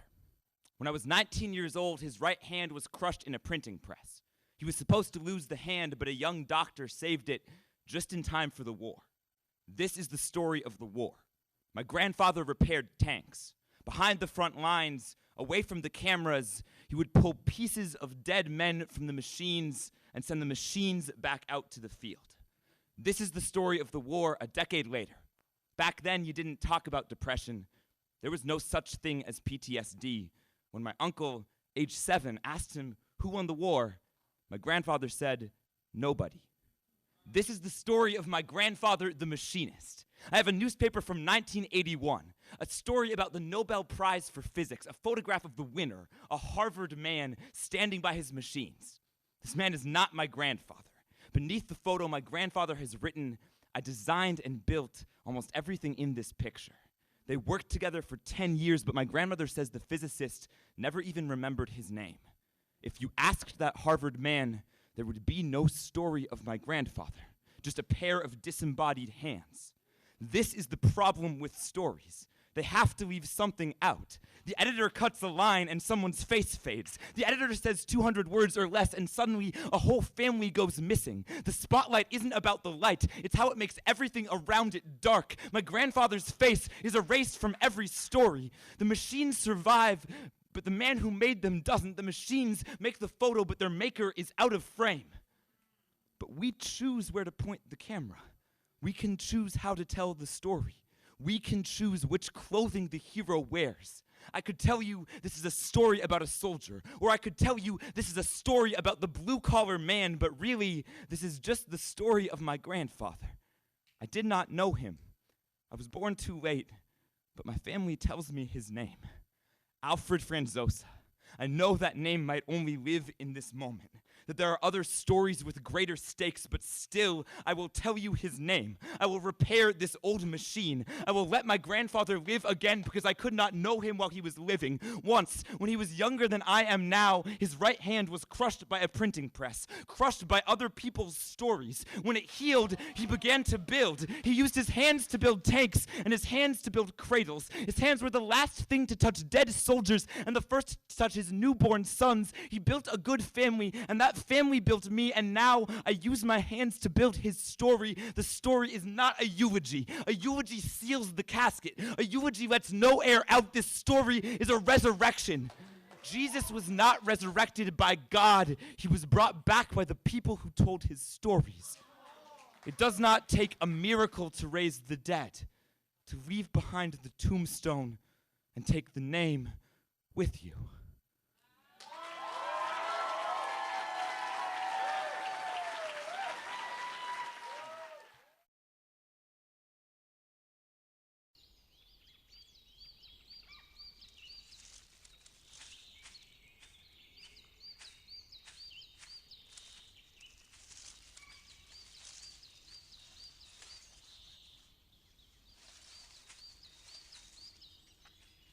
At Earth Justice, we defend the environment in the courtroom.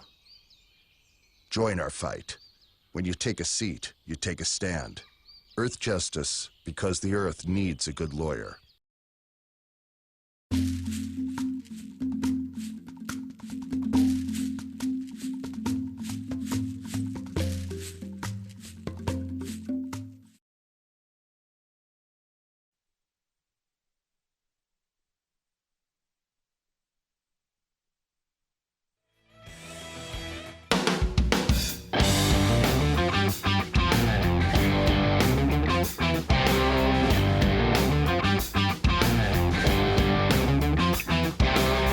This is the Bill Press Show.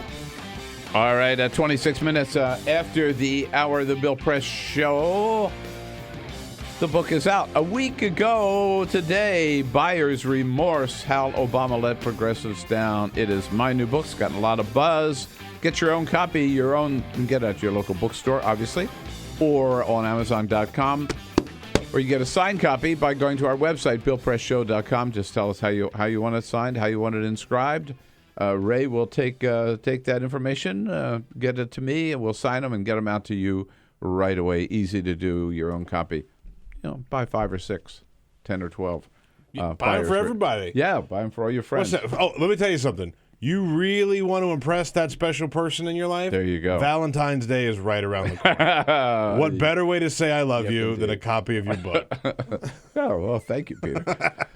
Indeed, with the primary voting as of today, both Hillary and Bernie were out until the last hour last night, rallying their forces, and Bernie Sanders saying, again, it all depends on turnout. If we have a good night tomorrow, I think it will show the American people that the voters in New Hampshire understand that this country needs a political revolution. And if you're just joining us, the latest CNN tracking poll among Democrats shows Bernie Sanders up 61-35 over Hillary, a 26-point lead. On the Republican side, it is Donald Trump over Marco Rubio. 31-17 with Ted Cruz in third place This at 14. is the Bill Press Show.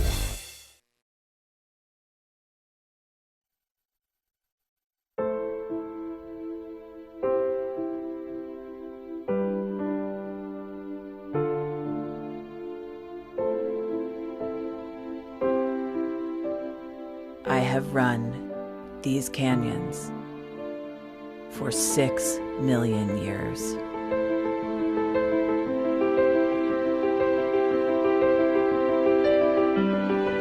I have traveled from the Rocky Mountains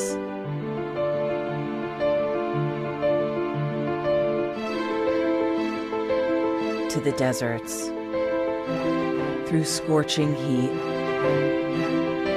and freezing cold, from the land of the dinosaurs to fields of food.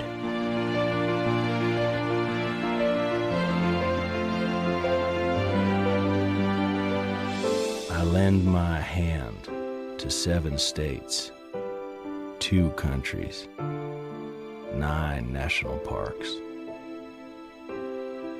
and 36 million people across an arid West.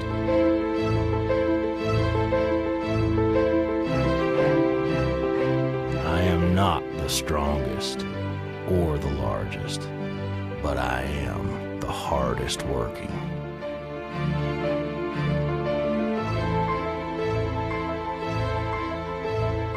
People love me. My playfulness, My beauty.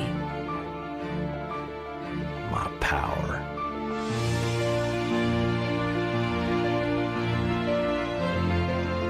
My life.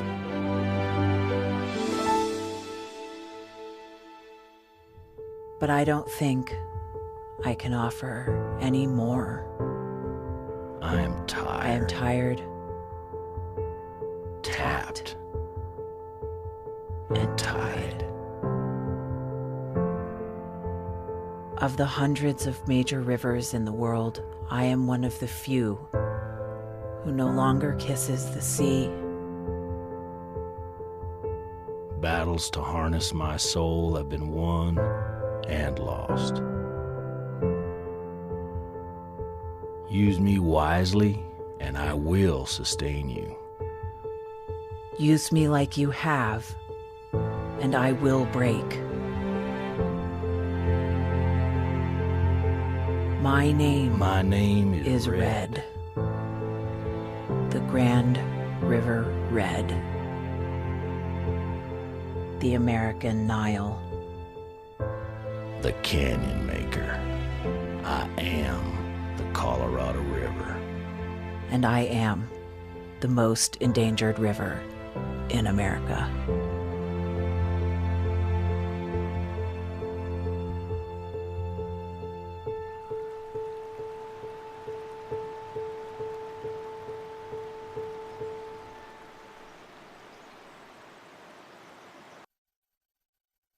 So, I'm kind of new here, but I've noticed a trend.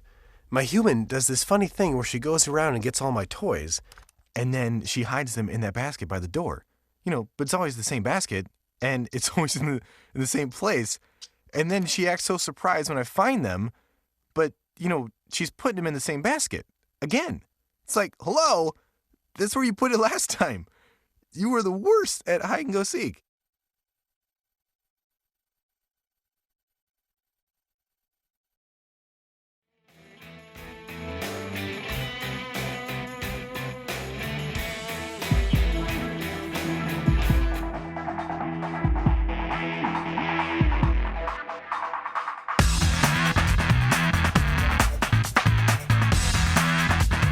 He's not running for president, but he will shake hands and kiss babies. It's the Bill Press Show, your progressive headquarters for the 2016 election.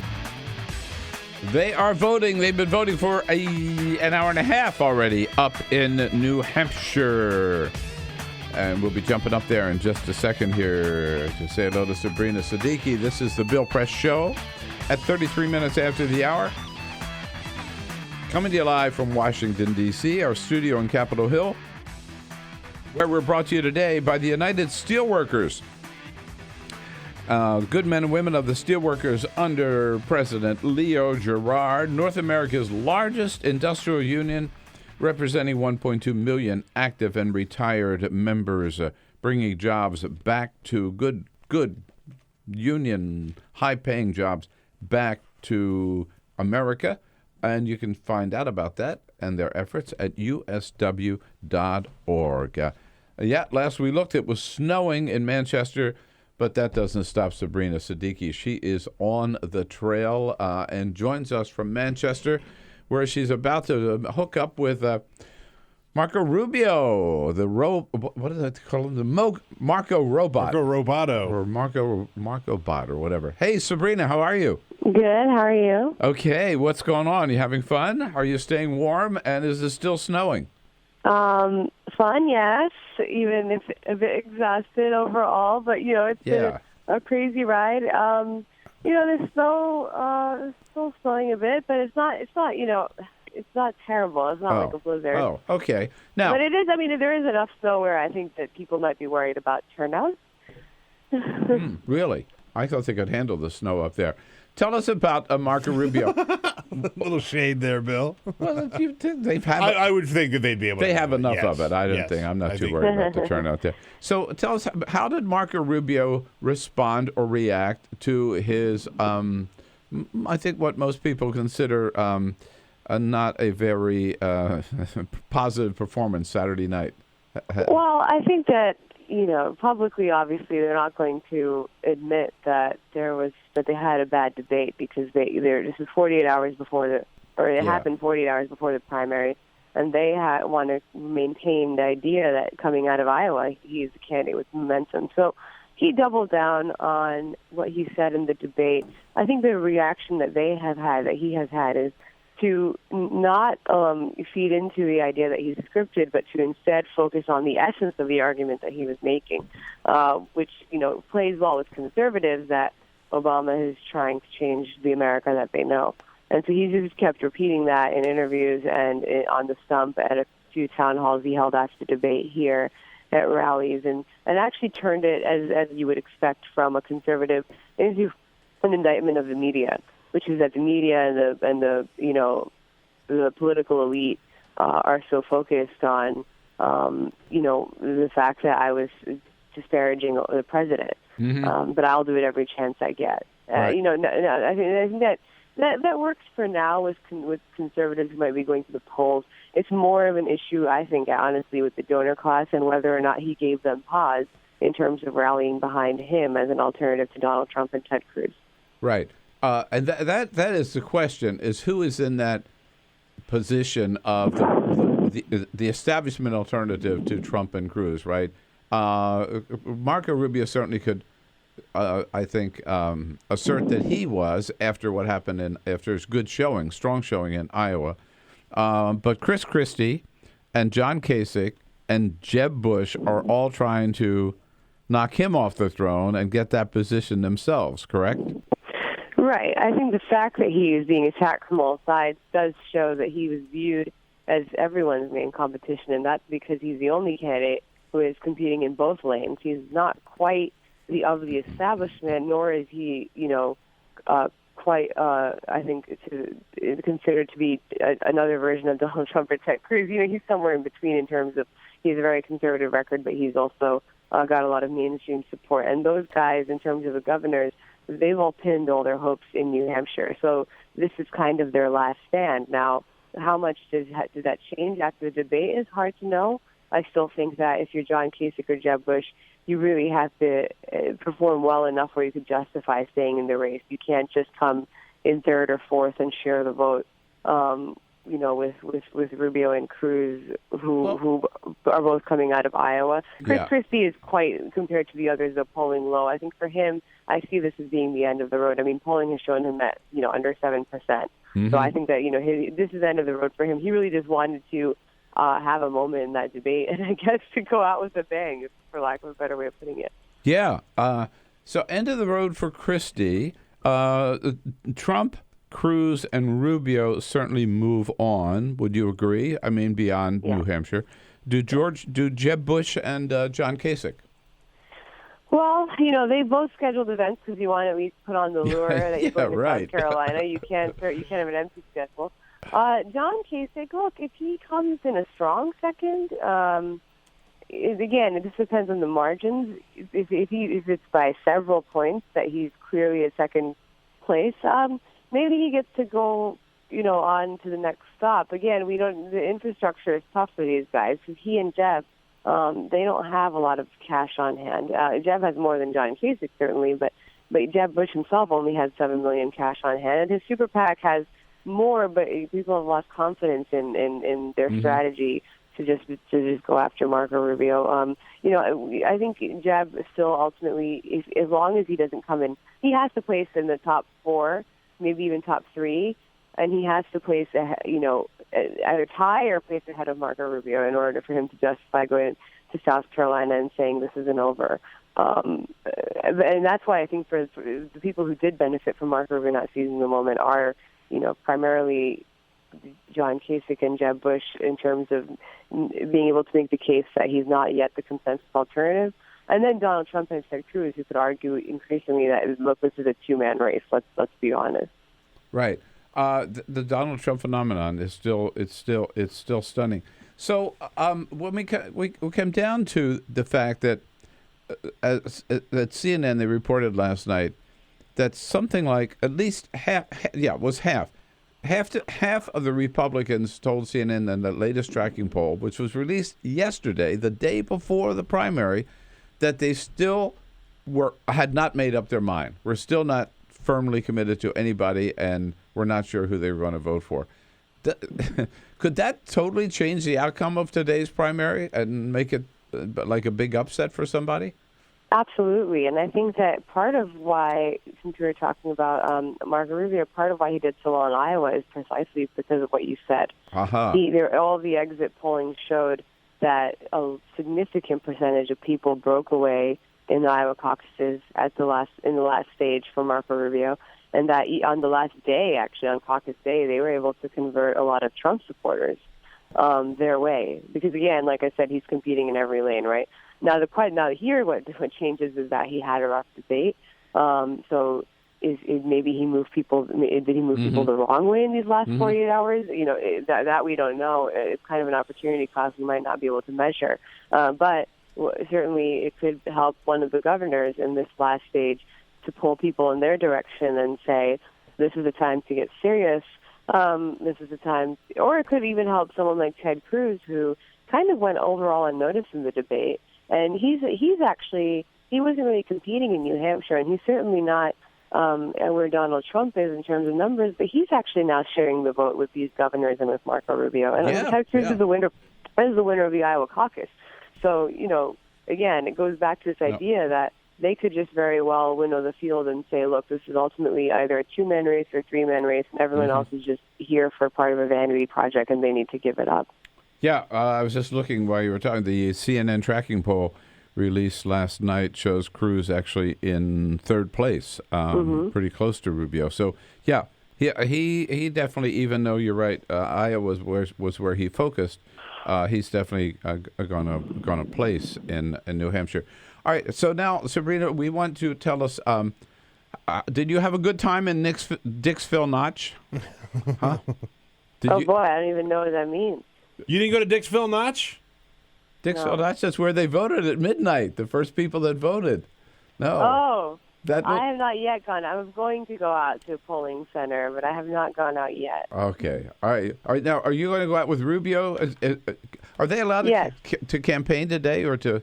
They're allowed to make visits to these polling centers, and so I'm going to go to one of them with him. He's going to a few of them. And I'm sure other candidates are stopping by them too. And then everyone has their parties tonight as the results come in. They can't explicitly campaign in the same way, right? But they're allowed to. They're allowed to. I know the caucuses they were allowed to give a brief remarks. Really? I think that was in the caucuses, because of the caucuses people are supposed to speak on your behalf. So you could speak on your own behalf. I think that here, it's more about just showing face, And saying hello, shaking a few hands or something. Shaking a few hands and then leaving. Man, I got to tell you, by the time Election Day rolls around, the last thing I want to see when I show up to vote is a candidate, right? Yeah. I'll take the day off. Yeah. Go skiing or something like that. I don't know. Anyhow. All right, Sabrina. I know it's going to be a long night for you and all of us too, but we'll catch up with you again soon and talk results. Thanks, Bill. Take Sabrina care. Siddiqui, frequent guest host here on the Bill Press Show for The Guardian, theguardian.com. Connect with The Bill Press Show on Twitter. Follow us at BP Show and tweet using the hashtag WatchingBP. This is The Bill Press Show.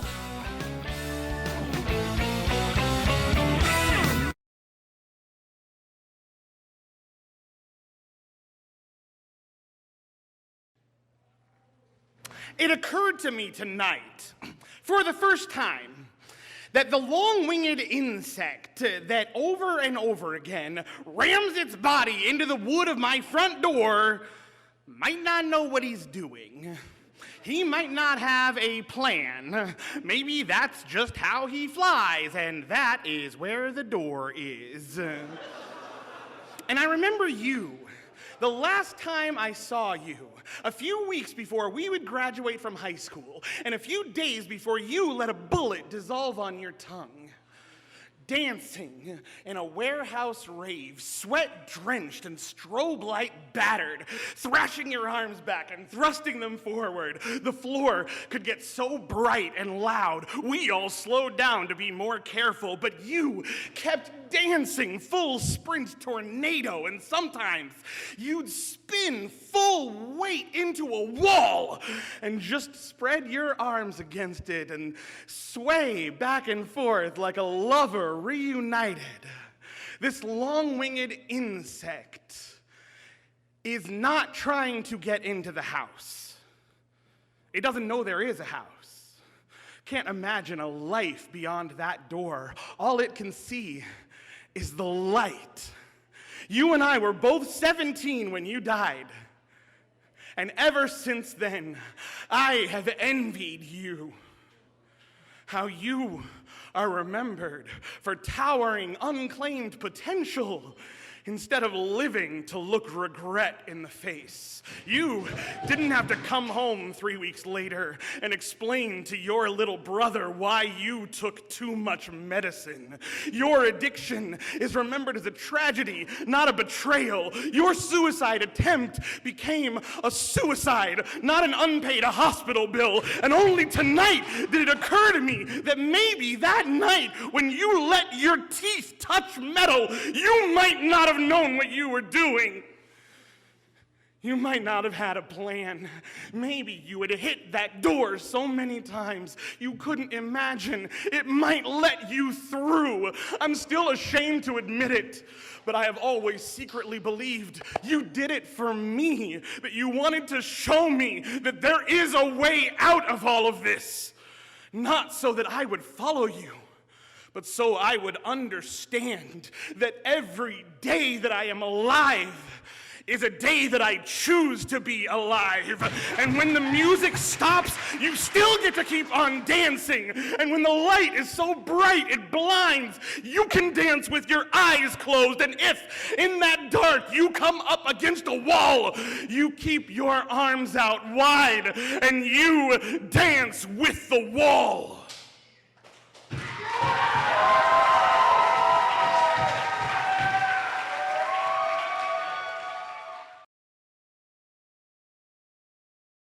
The Bill Press Show brought to you today in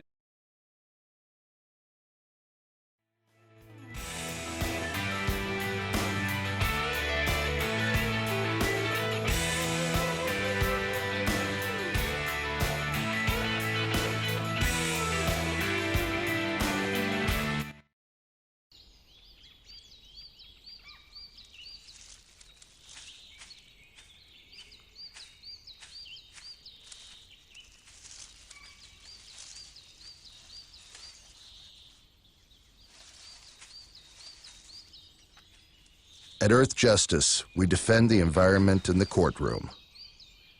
Join our fight. When you take a seat, you take a stand. Earth Justice, because the Earth needs a good lawyer.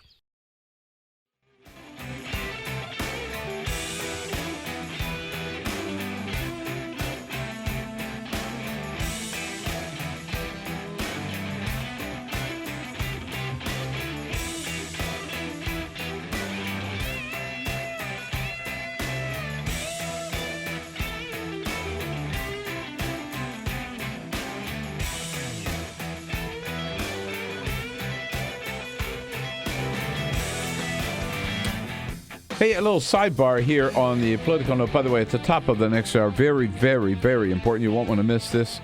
Dr. Tom Frieden, who's the director of the CDC, will be here to tell us about the Zika virus, how serious it is, where it has been spotted or followed here in the United States, and what precautions you might take. I can't wait to hear what he has to say. It is a big deal. It is, and every day gets, it seems, more and more serious.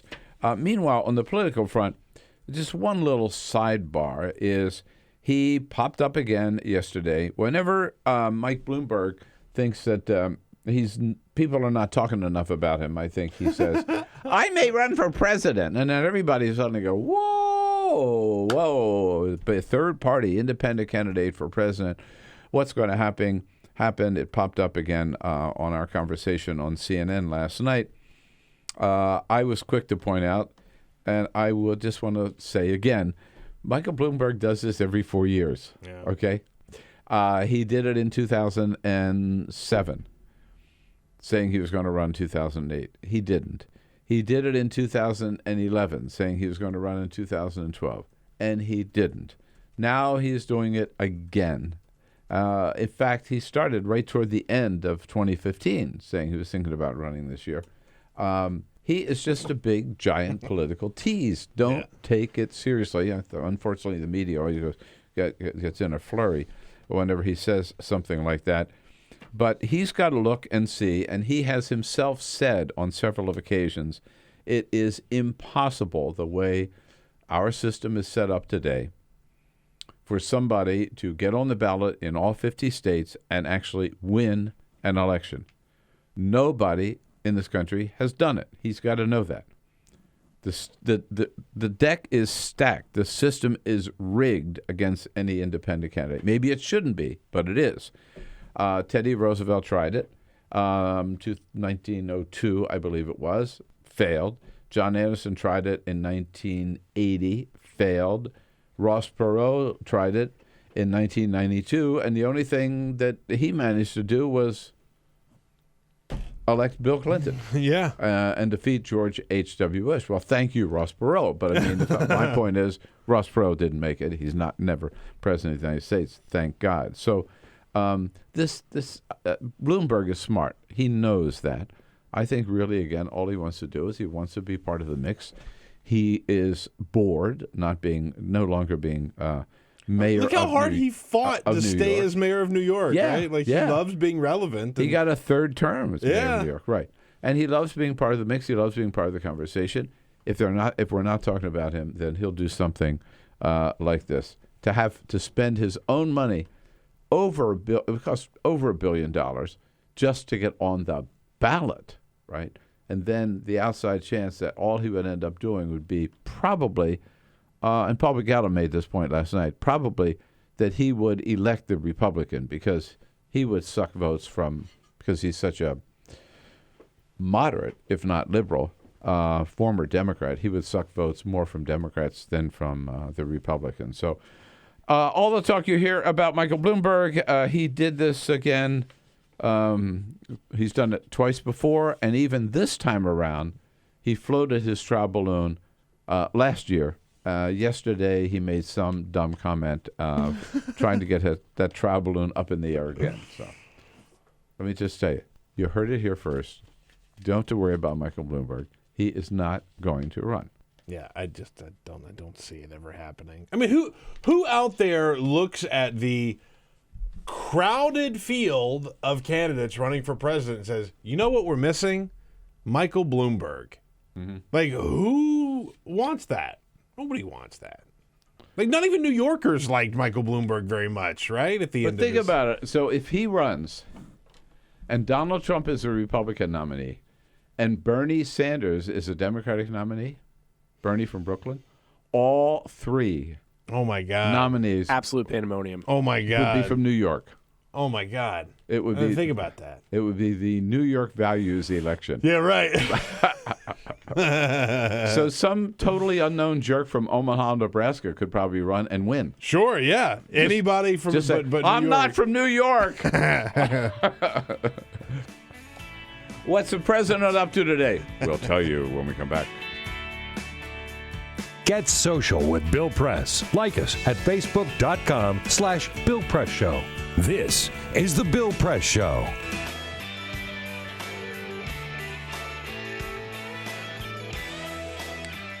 Hey, here we go. What's the truth about the Zika virus? We're going to find out in our next hour. At the very top of the hour, Dr. Tom Frieden from the NIH will be here to bring us up to date with the NIH and the CDC and what they know about the Zika virus and whether Americans really should be worried about it. And then Josh Letterman, who covers the White House for Associated Press, will be here in studio with us with the latest from the White House and the latest from the campaign trail. A great big third hour coming up. Find all about the Zika virus right here on the Bill Press Show on Free Speech TV and TawkrTV.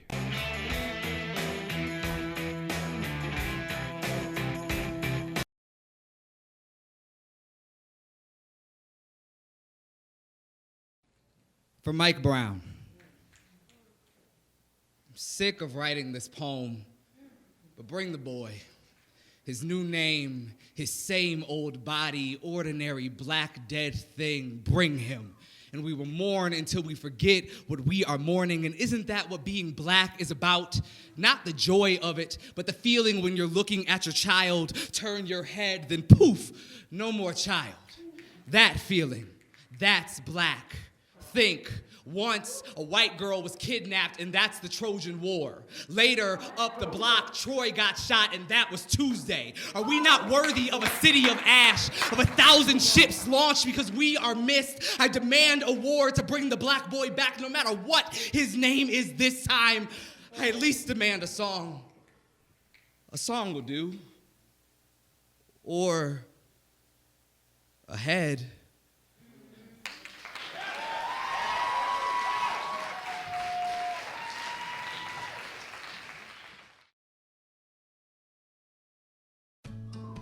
You wouldn't let money just blow out of your house.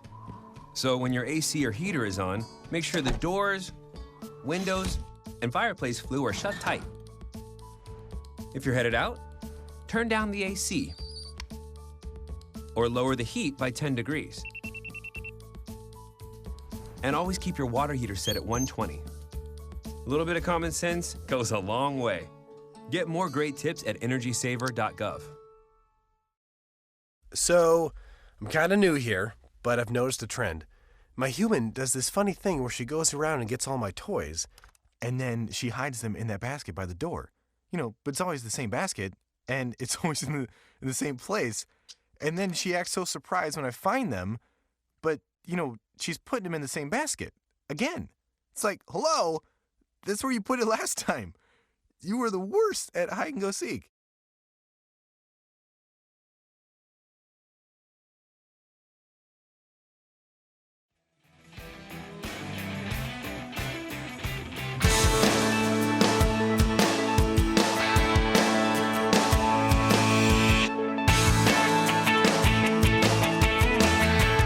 This is the Bill Press Show.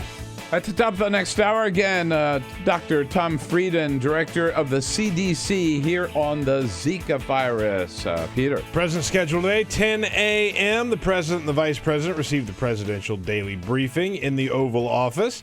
At 1 o'clock is the press briefing, and senior administration officials will be on hand to discuss the fiscal year 2017 budget. This is in the South Court Auditorium of the Eisenhower Executive That's Office. One of the most building. exciting Get briefings of the year. Excited, man. Oh, man. Yes, indeed. Lots of senior advisors budget, there. man. And also at 3:35 p.m., the president meets with House Democratic Leader Nancy Pelosi, Senate Democratic Leader Harry Reid, Senator Chuck Schumer, and Steve Israel. Joe Biden will also be there. This is in the Oval Office. To kind of set the course and plan the agenda for this coming year. Again, we'll talk the Zika virus here at the top of the next hour. You won't want to miss that. Stay tuned. This is the Bill Press Show.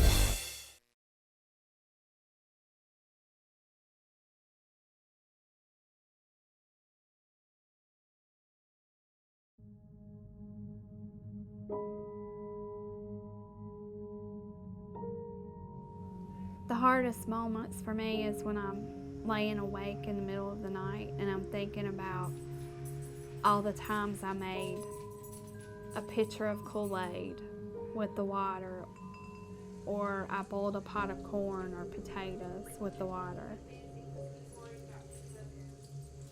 Those thoughts just stick with me in the middle of the night, and I feel horrible as a mom that I didn't know that something was wrong, but how could I have known? There's no way I would have known. The spill at Dan River happened when a drainage pipe that ran underneath an ash basin and dam collapsed, sucking out 6 decades of waste and spewing gunk directly into the river.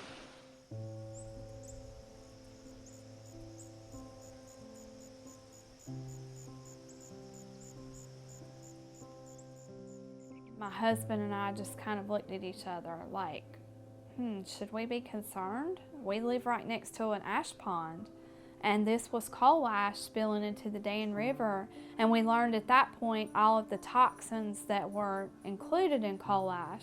A situation like Dan River, where there was a catastrophic disaster, gets people's attention, but the fact is that these coal ash pits have been leaking and poisoning people's groundwater and the state's surface waters for decades. Coal ash is the residue left behind after coal is burned in a coal-fired power plant. A large coal-fired power plant can burn 10 million tons of coal a year. When the organic matter in the coal is burned away, what's left behind are these trace minerals, things like arsenic, lead, mercury, selenium, and chromium. And these are highly concentrated. The coal ash can have concentrations of these contaminants that are 10 to 100 times greater than the level in the coals themselves. Coal ash pond number 1 is right behind my house, literally pretty much in my backyard. We were approached by a neighbor who was wanting to have their well tested, and we decided that maybe we should have ours tested as well. They found hexavalent chromium at 4.5 parts per billion. So in talking to the residents, we have discovered anecdotal evidence of an extraordinary number of cancers for this fairly small community. Some of us in the community got together. We started kind of talking about all the cancer that we've seen in some of our family friends in this community. I think we had somewhere in the neighborhood of around 70 names. So we had some help from our river keepers putting a map together, and it was a little shocking to see it. You know, I still have a hard time looking at it. Technically, EPA has not regulated coal ash as a hazardous waste, but it is undeniable that coal ash contains many, many hazardous substances that are hazardous, in fact, to people and the environment. And the only reason they have not been regulated as such is because of intense lobbying efforts by the coal industry and its allies. A lot of these chemicals are simple elements, but when you find them at the levels that they exist in around coal ash ponds, then you're starting to talk about cancer, brain tumors, you're talking about birth defects, developmental problems, neurotoxicity.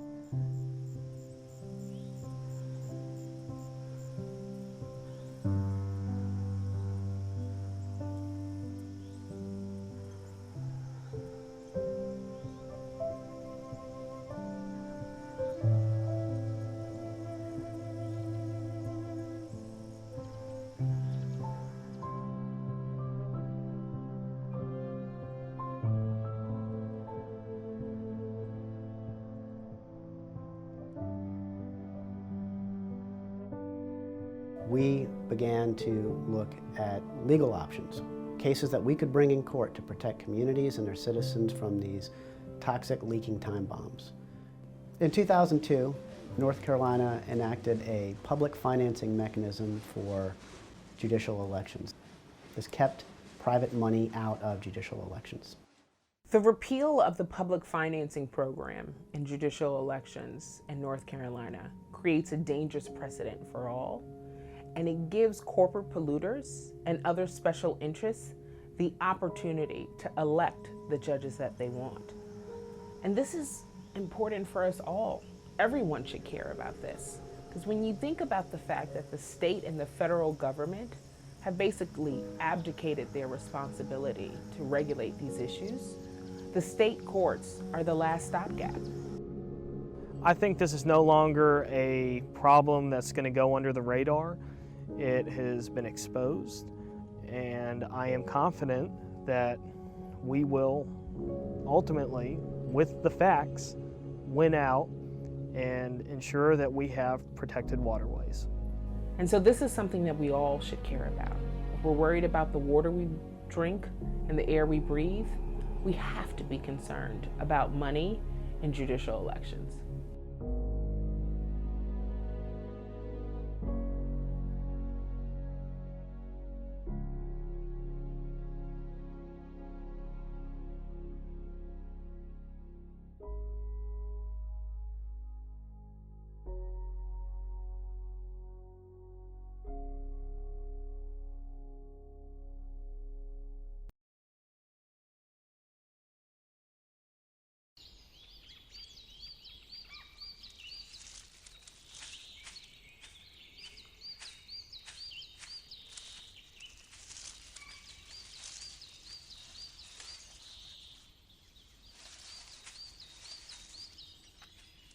At Earth Justice, we defend the environment in the courtroom.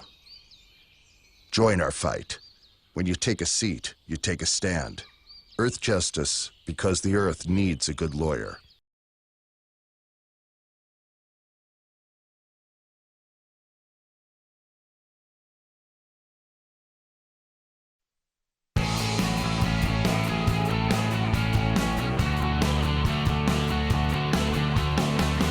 Broadcasting around the nation, on your radio, on your TV, and online. This is the Bill Press Show. They've been voting for 2 hours already in New Hampshire. Is it over yet? You mean there's still people who haven't voted after all of this? You know what? There are a lot of people, I'll bet, who still have not made up their mind in New Hampshire. Such an independent state, live free or die, and they live up to it.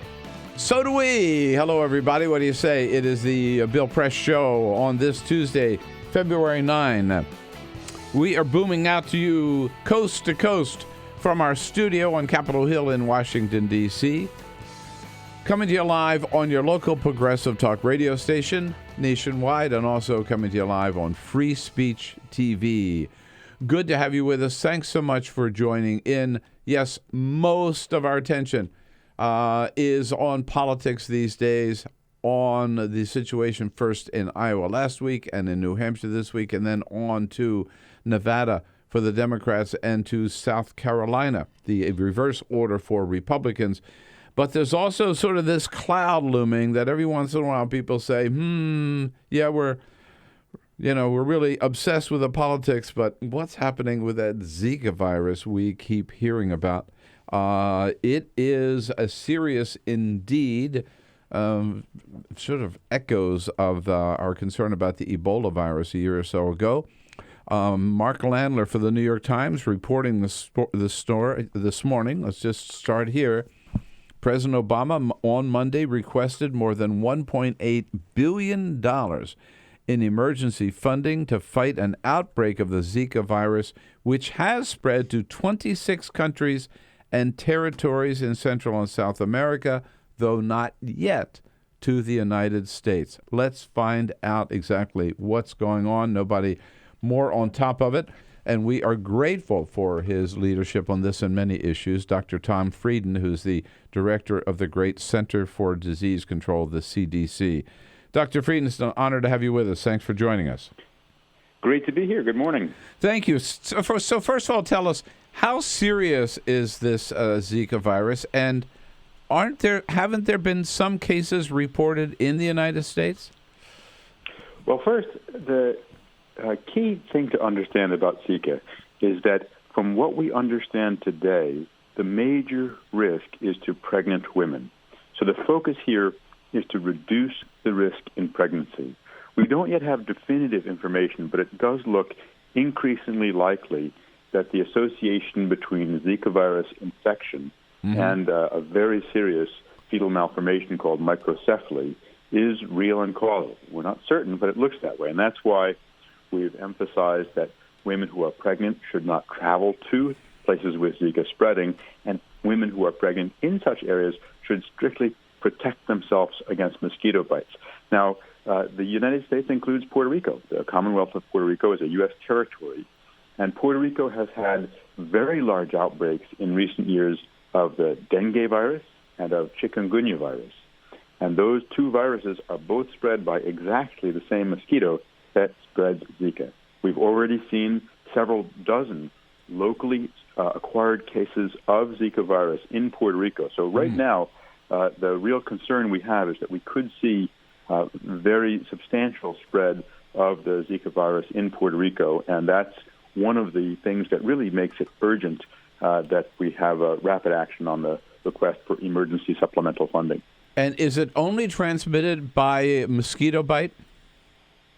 Overwhelmingly, Zika is transmitted by mosquitoes. It's a mosquito-borne disease. But there was one case in the world literature of a couple. The man gave it to his wife.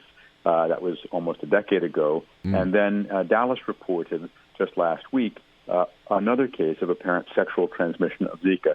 The two individuals both had confirmed Zika, and we confirmed that in the CDC laboratory. And by history, the first individual had traveled to somewhere with Zika, and the second had not.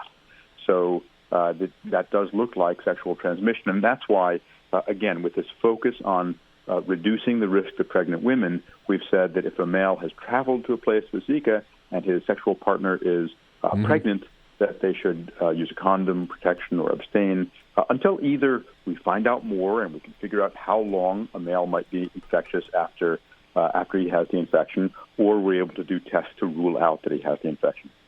Is this a new virus? Have we seen Zika before? I don't remember ever hearing about it before. But Zika was first discovered in 1947 in Uganda, but it wasn't until around 2007 that it was first known to be able to cause large outbreaks. And that happened in an island in Micronesia, which CDC investigators, doctors, and laboratory experts went and identified that in that in the small island that was affected, 73% of people became infected with the virus, but 80% of them didn't have any symptoms at all. So it showed that it could spread rapidly, but at that point, the perception and the data suggested that it was mild. It just caused a rash, fever, joint pains, maybe pink eye, but nothing serious. It wasn't until late last year that Brazil began reporting this microcephaly, or this serious fetal malformation. And I have to give you a sense of just how unusual it is to identify a viral cause of a serious fetal malformation. In 1941, scientists figured out that rubella caused the fetal malformations of rubella syndrome. In around 1962, science figured out that another virus called CMV can cause fetal malformations. And in more than 50 years, there hasn't been another discovery of that nature. And there's never, to our knowledge, been a situation where something that's spread by mosquitoes can cause it. So it really is unprecedented. The risk here is to pregnant women who are living in or may go to an area that has Zika spreading. And we've seen Zika now spread through many countries throughout Latin America and the Caribbean, the Pacific, and we'll just have to see what happens in the future. The other thing that's so important to understand about Zika is that there's a lot we don't understand yet. We are literally learning more every day because it is such a new phenomenon. We've got research teams from CDC that have gone to Brazil to do investigations, more teams going to Brazil and also Colombia, which has many infections, to see what we can learn and what we can do in partnership with other countries.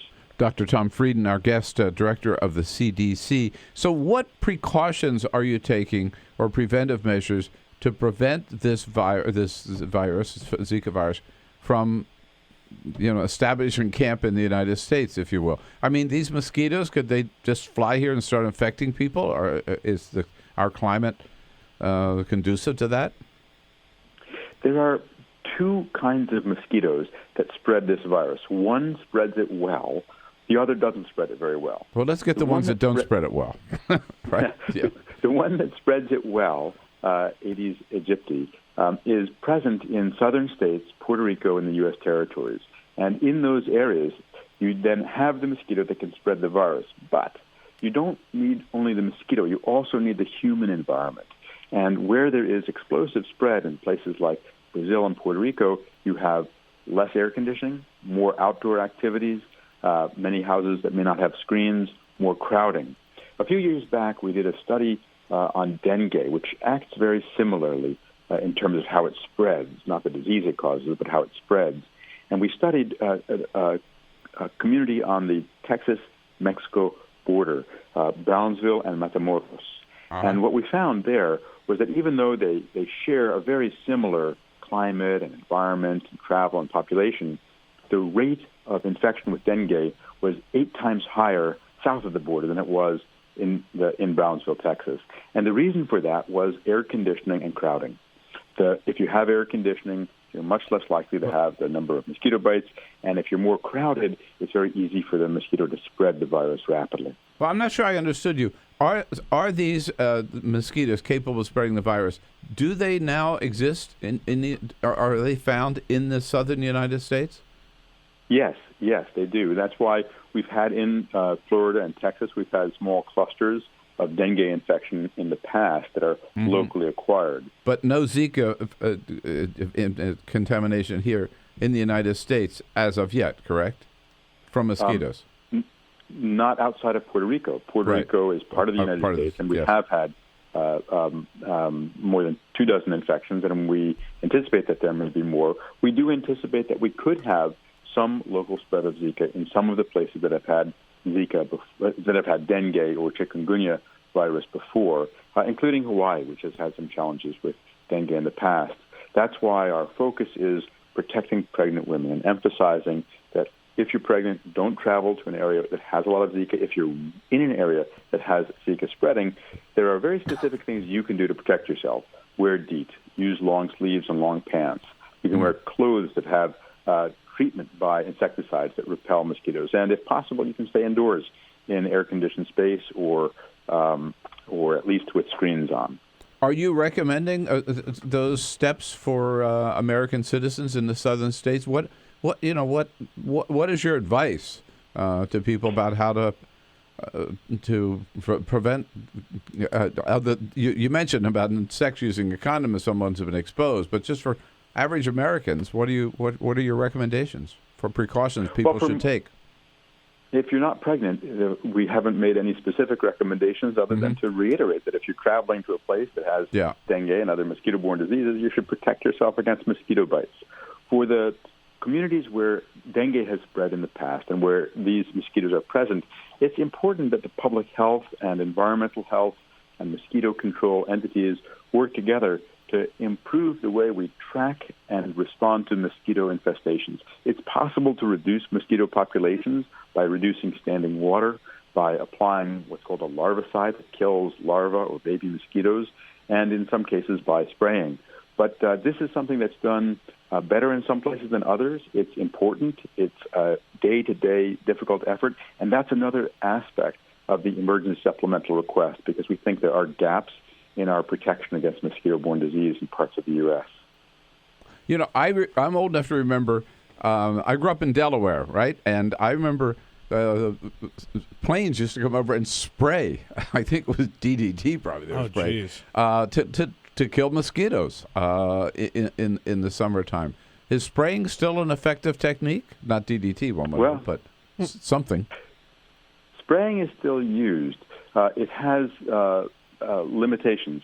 Some of the things we spray are actually not insecticides. Sometimes we'll spray a larvicide. There are different forms of larvicide. Some of them are natural products that destroy the mosquito larvae. But for this particular mosquito, it's very difficult to kill. It tends to live indoors, and it's an indoor day biter.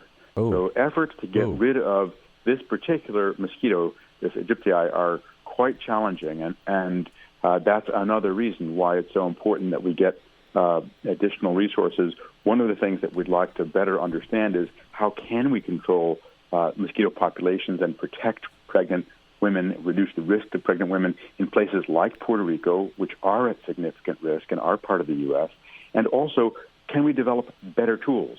At CDC, we're looking at better ways to kill mosquitoes, safer ways to kill mosquitoes. We're also looking at better ways to diagnose people and to track mosquitoes. And at the National Institutes for Health, they're leading the effort to create a vaccine against Zika, which would be an extremely important tool. And President Obama recommending yesterday $1.8 billion to Congress. You think that's the right amount? That'll do the job? We need to get started as quickly as possible.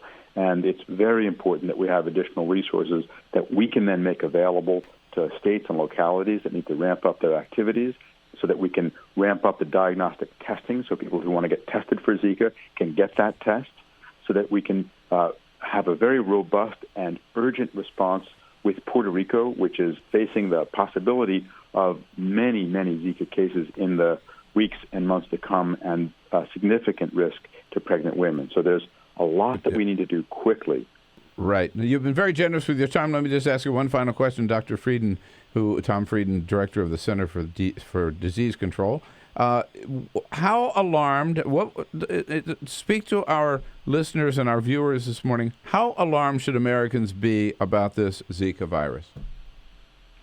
Well, if you're not pregnant and you're not in an area that has Zika spreading, it doesn't have any impact on your health at this point. So that's not what we should be alarmed about. I think what we should be is committed. We should be committed to doing what we can for ourselves and for our communities. And that means that we need to reduce the risk to pregnant women. It also means we need to invest in systems that find, stop, and prevent disease threats when they emerge. It's quite possible that Zika caused something like this in Africa for decades, but we didn't know because we don't have those tracking systems. And where there are blind spots anywhere in the world, we are all at greater risk, and we need to be committed to expanding and implementing programs like the Global Health Security Agenda that close those gaps in our knowledge. Dr. Frieden, thanks so much for your great service to this country, and especially for your time this morning. Appreciate it. We'll talk to you again soon. Thank you. Thank you very much. Dr. Tom Frieden, director of the CDC. I think we got the right guy in charge. Yeah. He knows what he's doing. And also, putting it in perspective, I think, is important, right? This is...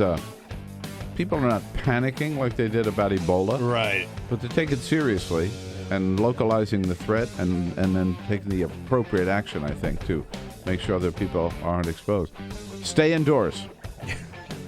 Turn on the air conditioning. Yeah. Stay indoors. Easy enough. They can do that. All right. Then kill every damn mosquito you see. Yeah. All right, we'll be right back. Follow us on Twitter @BP Show. This is The Bill Press Show.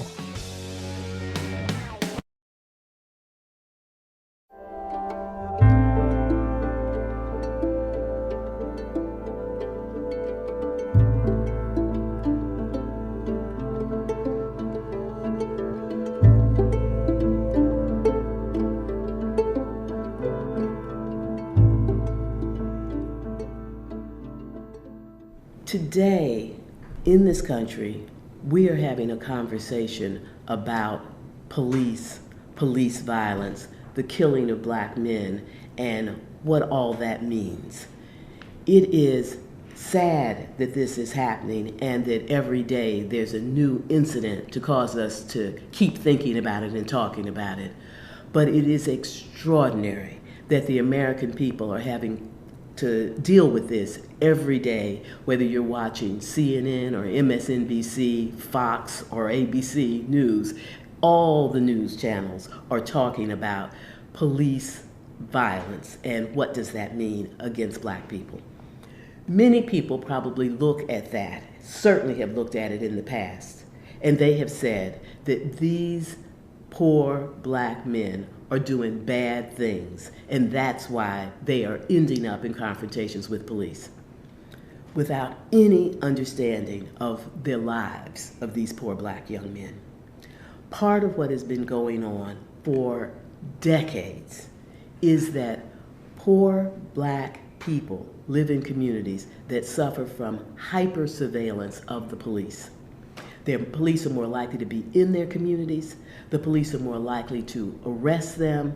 The police are more likely to stop them even if they're not doing anything. And that is what is so hard for the American people to believe, that you would get stopped and searched and arrested by the police and not doing anything. But this is starting to come out as people are telling the stories over and over again. But this has been the condition, this hyper-surveillance by police, making it more likely for people to get a record, to be known by the police, and then once they get in the system, it is almost impossible to get out because of the whole system of being on parole and missing an appointment or fraternizing with a person who has a criminal record, getting you right back in the jail, and then going back again and again and again.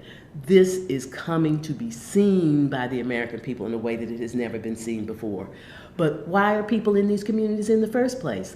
That's getting peeled away. People are there because of housing discrimination. They are there because this is the only place where affordable housing can be found.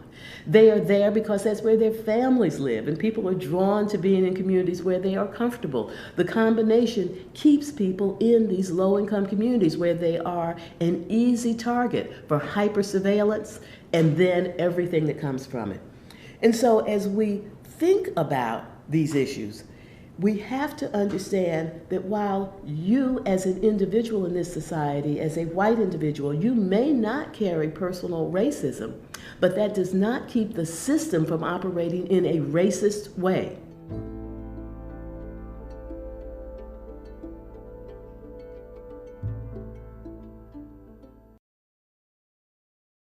I grew up in the housing projects of Cleveland.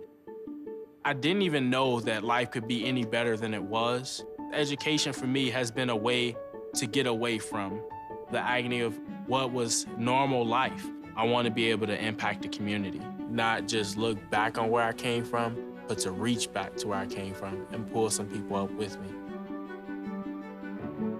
My name is David, and I am your dividend.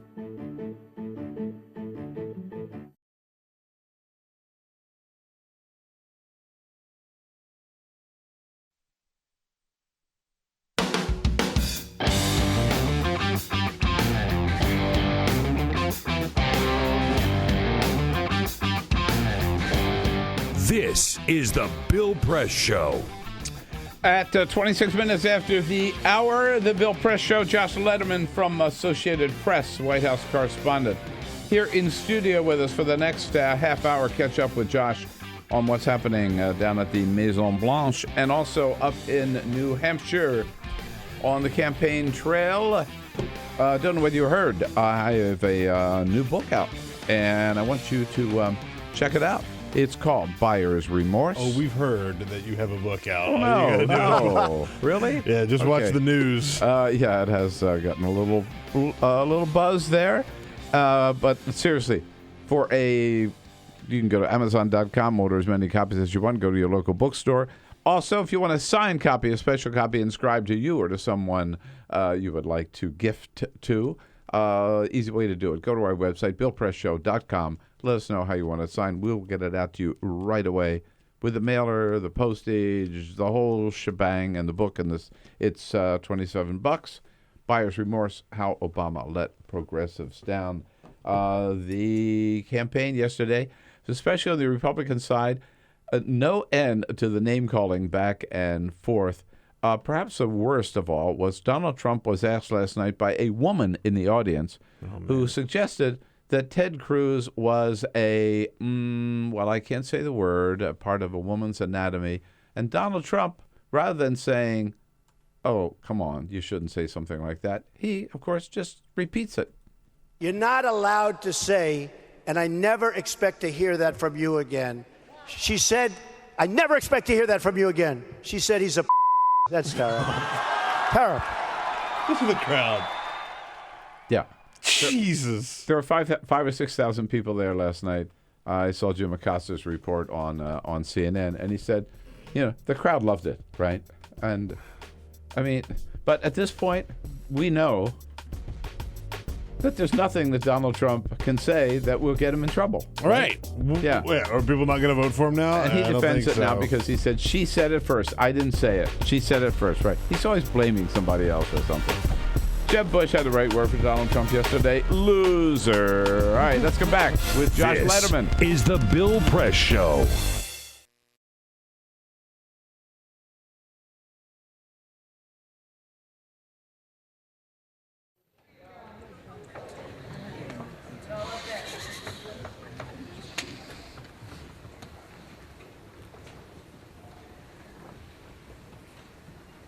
Across from me at the kitchen table, my mother smiles over red wine that she drinks out of a measuring glass.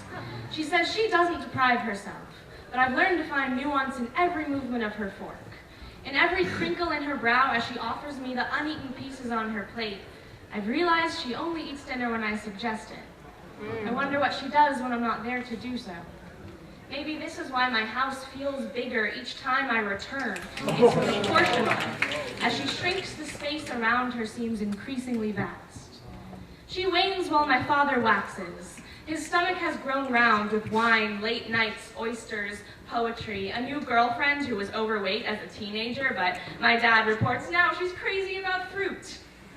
It was the same with his parents. As my grandmother became frail and angular, her husband swelled to red, round cheeks, rotund stomach, and I wonder if my lineage is one of women shrinking, making space for the entrance of men into their lives, not knowing how to fill it back up once they leave. I have been taught accommodation. My brother never thinks before he speaks. I have been taught to filter. How can anyone have a relationship to food, he asks, laughing, as I eat the black bean soup I chose for its lack of carbs. I want to say we come from difference, Jonas. You have been taught to grow out. I have been taught to grow in. You learn from our father how to commit, how to produce, to roll each thought off your tongue with confidence. You used to lose your voice every other week from shouting so much. I learned to absorb. I took lessons from our mother in creating space around myself. I learned to read the knots in her forehead while the guys went out for oysters, and I never meant to replicate her, but spend enough time sitting across from someone and you pick up their habits. That's why women in my family have been shrinking for decades. We all learned it from each other, the way each generation taught the next how to knit, weaving silence in between the threads, which I can still feel as I walk through this ever-growing house.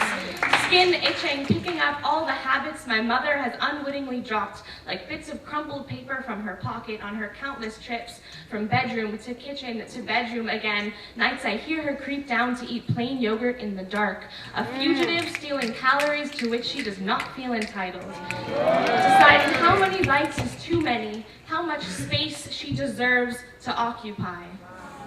Watching the struggle, I either mimic or hate her, and I don't want to do either anymore, but the burden of this house has followed me across the country. I asked 5 questions in genetics class today, and all of them started with the word sorry.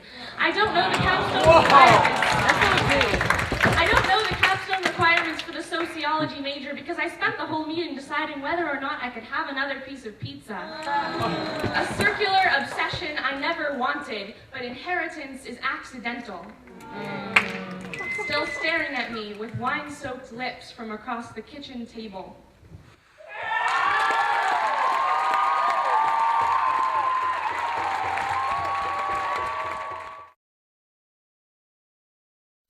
It's on us to stop sexual assault. To get in the way before it happens. To get a friend home safe. And to not blame the victim. It's on us. To look out for each other. To not look the other way. It's on us to stand up. To step in. To take responsibility. It's on us, all of us, to stop sexual assault. Learn how and take the pledge at itsonus.org.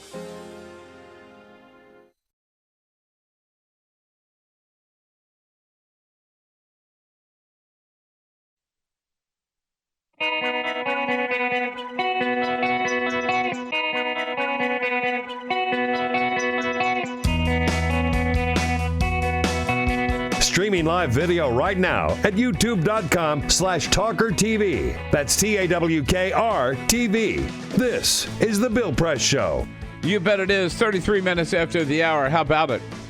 The Bill Press Show on this first day of the first primary of the 2016 presidential election in New Hampshire, where the polls have already been open for 2.5 hours.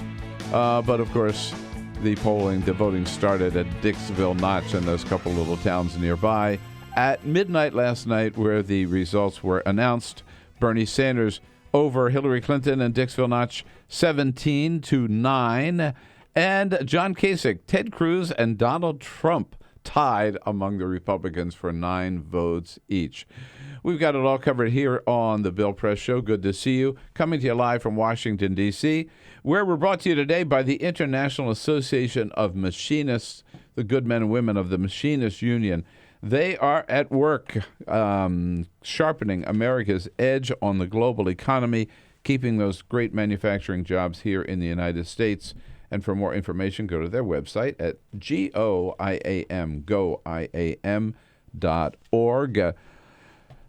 Big day at the White House today, too, with the president releasing the budget for the next year, and with all eyes on New Hampshire. Josh Lederman from Associated Press is on top of both. You're wearing at least two hats, if not more than that, Josh. Stay busy, man. Yeah. Jeez. Only way to do it. Good to see you. Thanks to see you too, Bill. Thanks for coming in.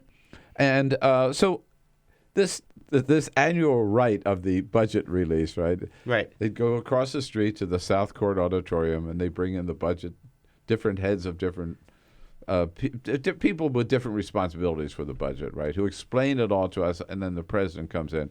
It's pretty boring stuff, but it's pretty important too, isn't it? It is. It's a big wonkathon. This year's is different than even in previous years because, we're not even acting under the guise that Congress, could plausibly take up pretty much anything in this budget. Yeah, and good point. The president, in advance of the budget, has been rolling out some huge initiatives, with like a few $1 billion for this and for that. A $10 per barrel tax on oil to try and pay for clean technology investments, things that he knows are completely dead on arrival in Congress. But the president trying to use this final budget to really set some priorities for the country, or at least cast forward how he'd like to see the country prioritize its spending, even after he's not the president anymore. That's a good point. I mean, so much in this budget is just DOA, right?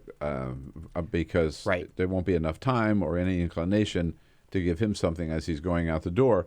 Maybe one exception, we just talked to Dr. Tom Frieden, director of the CDC, where the president has asked for almost $2 billion in additional funding for the CDC for the Zika virus. And then he's also asked for, I forget how much money, for Flint, Michigan. I mean, those are probably two things where Congress is going to act and not wait right till the end of the year. That's right. And 1/3 that I'd add is this about $800 million that he's asked for Vice President Biden's cancer initiative. Oh, right. That's had a lot of support. Lamar Alexander, a Republican from Tennessee, very strongly supporting that. So we could see some bipartisanship there as well. Okay.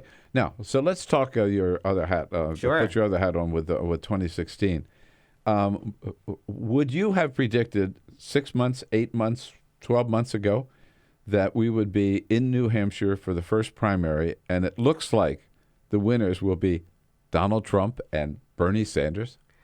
I don't think anybody could have predicted where we were now. Even just a couple weeks ago or even a week ago, things looked quite different than they do today. A really open race for the second and third place finishes, really important to seeing. And that's where the battle is for the Republican Party. Absolutely. Yeah. All of the candidates on the Republican side have essentially conceded New Hampshire to Donald Trump, which is kind of a remarkable thing in and of itself.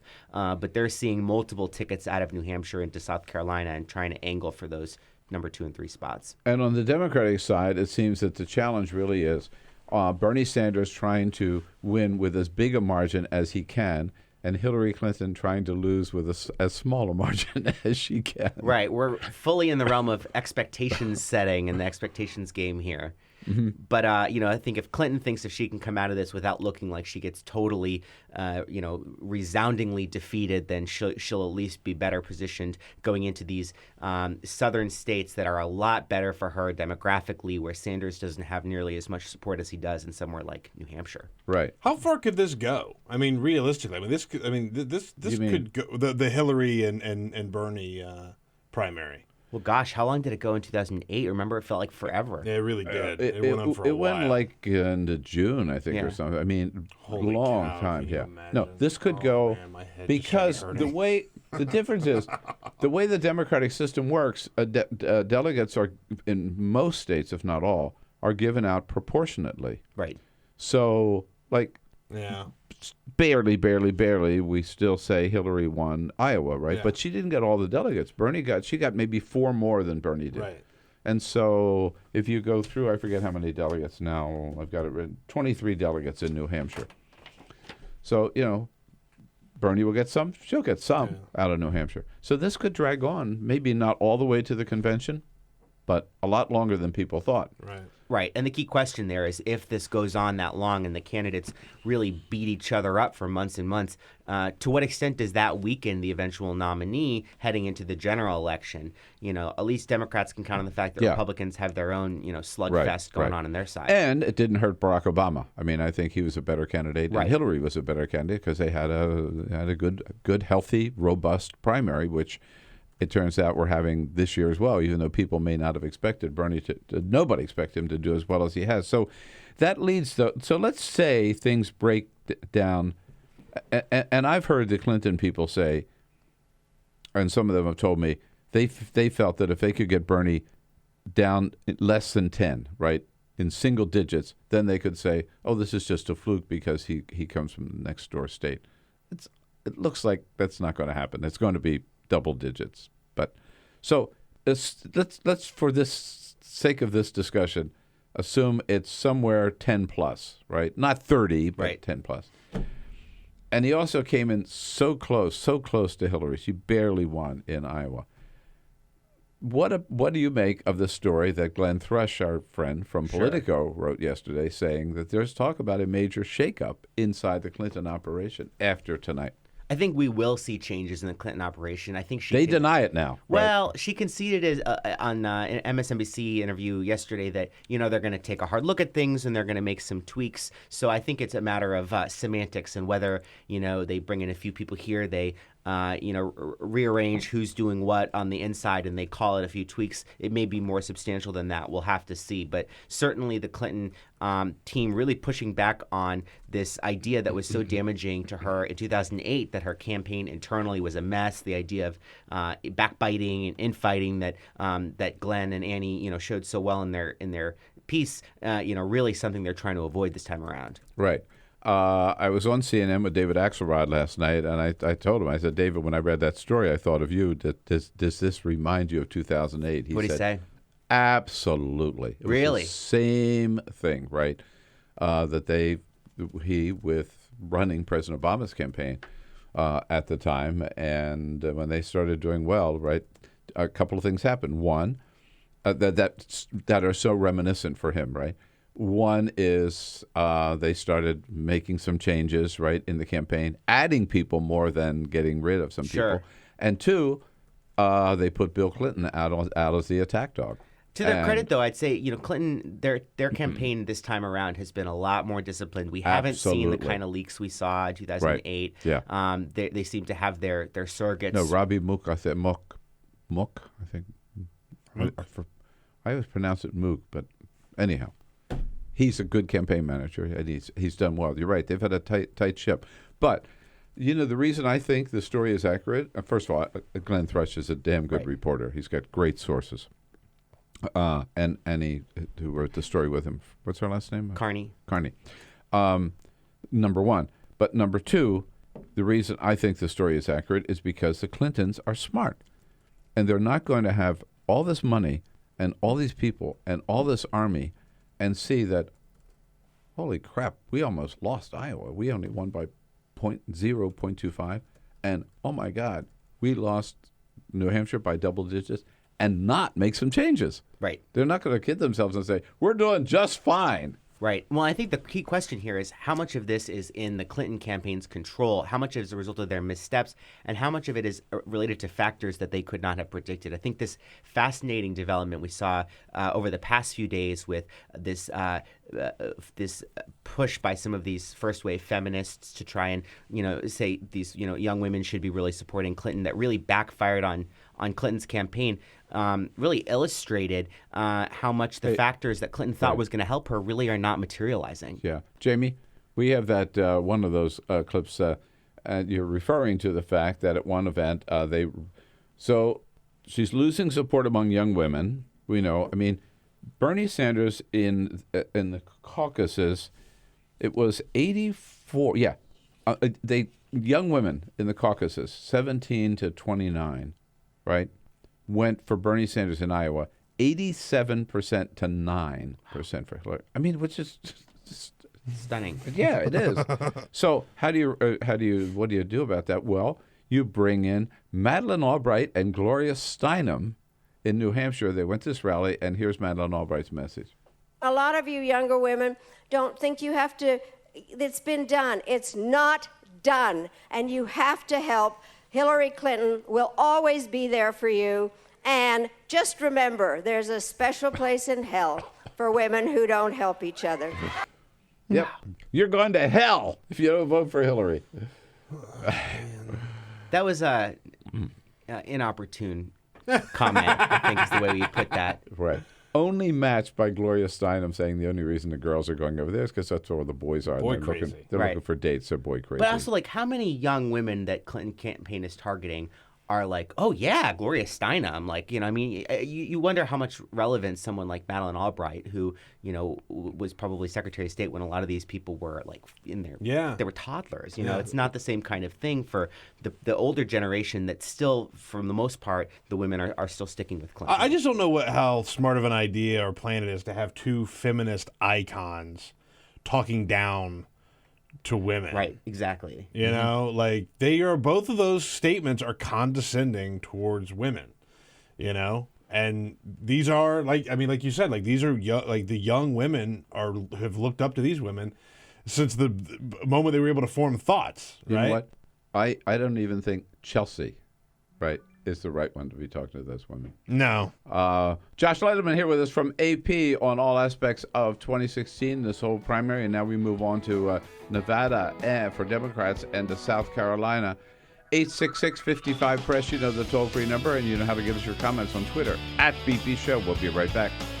On your radio, on TV, and online, this is The Bill Press Show.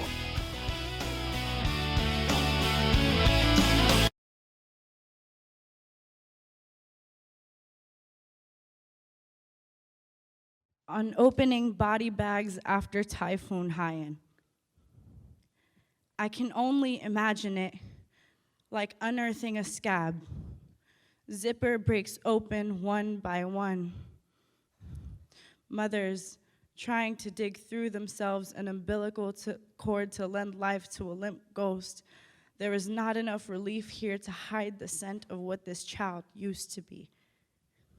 The coconut trees are not high enough to see over the inside out that was made here. Bags do not have the honor of being called burial plots. Churches ain't supposed to be mausoleums. Tacloban was morphed into ground zero. And I watch this while it snows in Madison, Wisconsin, a place where it's easier to live as a rodent than it is to be a colored person. This place drowns my people in a different way. I inhabit both places like Jigsaw corpse trying to find itself whole. These brown boys in Tacloban aren't my cousins, but I want to carry them to safety. These brown girls in Tacloban aren't my daughters, but I want to tell them they're still growing after this choking, but I'm still an ocean away, a language farther from root, a skin tone lighter than the sand, born there, raised here, home nowhere. To watch this storm is a sorry excuse for mourning. It is to need the sun desperately. It is to realize that your body is in one country while your grief is in another. To look at your house walk to a river and come back to no house is to be Filipino. To look at your motherland hurting from a TV screen is to be Filipino American. To watch my islands through the blue eyes of Anderson Cooper is the most American I have ever felt. But I still cry for them. And I still pray for them because God tried to make them Atlantis before they were ready to be a myth just yet, because rebuilding is the Filipinos' most intrinsic muscle memory but most painful trauma, because relief is just a word whose Tagalog translation I don't even know, because this poem is all I can give for my country bleeding in salt water.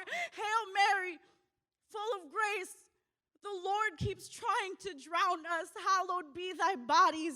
Thy kingdom come down in waves and winds on earth as it is destroyed. Take us this day our daily rations, and forgive those who have tried to kill us as we forgive those who have tried to kill us. Holy Mary, Mother of God, pray for us whose skin has always meant sin now and at the hour of our death. Amen.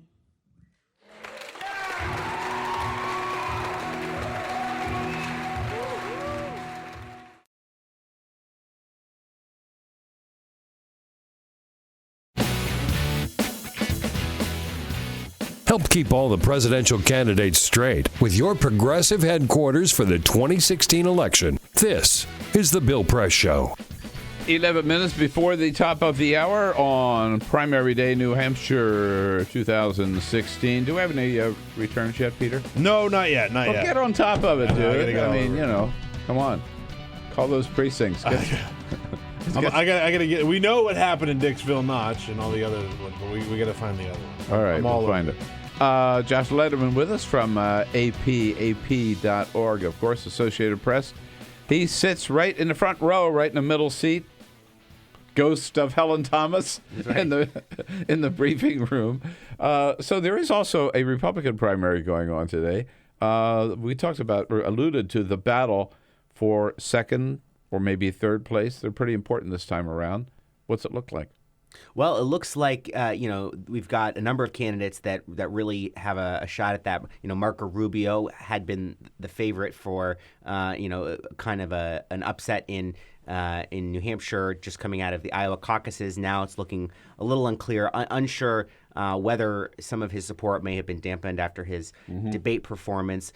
Ted Cruz also in pretty good shape for a second place finish there. And then the big question whether one of these other candidates that at certain times has had a bit of a bump in New Hampshire, like John Kasich and Chris Christie, can possibly pull something out. Or, let's not forget, little brother here too. Oh, Jeb Bush. Yeah, absolutely. Right. And he's just really gone for the jugular with Trump in the past couple of days, really trying to make it a Trump-Bush race, at least on the surface, even if the poll numbers aren't showing that underneath, trying to really raise himself up, and we'll see whether or not that was successful. So that's the question which everybody is asking. How many tickets out of New Hampshire? There's certainly three, I think you'd have to say, Trump, Cruz, and Rubio. Right? Absolutely. And there's at least one more, if not two more. Right. And the concern for, Republican leaders being that they were really hoping that this was the primary that was going to winnow the field, that was going to allow them to say, okay, of all of these moderates, let's pick one that we can get behind so that we can try and really put up a fight against Trump and Cruz. Now it's looking like for the Republican Party to coalesce behind, Kasich, Bush, one of those people in that lane with Rubio and Christie, it's going to take a few more primaries to get there, and that risks allowing Trump and Cruz to really continue to build their support and possibly take the nomination. So it's not going to be Carly, it's not going to be Carson, it's not going to be Gilmore, right? So those three out, but that means you still have, in addition to Trump, Cruz, and Rubio, Kasich, Bush, or Christie. If all three of those move on, like to South Carolina, Donald Trump can still win with 30%. Sure. And the question is, these to your point about right. No, we have to winnow the field, right? Right. So may not happen. Doesn't look like it is. Absolutely. And for these candidates, they've staked so much in New Hampshire that they don't really have any kind of huge ground operation in South Carolina, Nevada, the other states coming up. They're all planning events now in South Carolina, saying they're determined to go on regardless of New Hampshire, but it becomes more and more difficult to see how they can really quickly ramp up an operation in later states, unless they have the kind of huge amount of funding that would come from, donors peeling off from these other candidates and uniting behind one. And finally, do you believe at all Michael Bloomberg may be jumping in? Well, he says as much in an interview with the Financial Times. He says he's looking at all of his options. I think I know he said it before, though, too, as we know, right? But you get a different sense from Michael Bloomberg than you do from Trump, who said for decades he was planning on running, and that was perceived as just trying to drum up some publicity. The question for and now here we are, and he's actually doing it. The question for Bloomberg, is whether the dynamics of the race make sense for him. I mean, if it's Trump-Sanders, you really can see a lane for a Michael Bloomberg to get in. If it's Clinton, if it's Rubio, someone like that, much harder for him to carve out a path right in the middle. All right. What an exciting day. Josh, a great day for you to come in. Thank you so much. Thanks, Bill. And now we'll let you loose so you can go down there and just dive into the budget. Yippee. Time of your life. All right. Thanks. Josh Letterman from AP. We'll be right back with a quick parting shot. Connect with The Bill Press Show on Twitter. Follow us at BP Show and tweet using the hashtag WatchingBP. This is The Bill Press Show.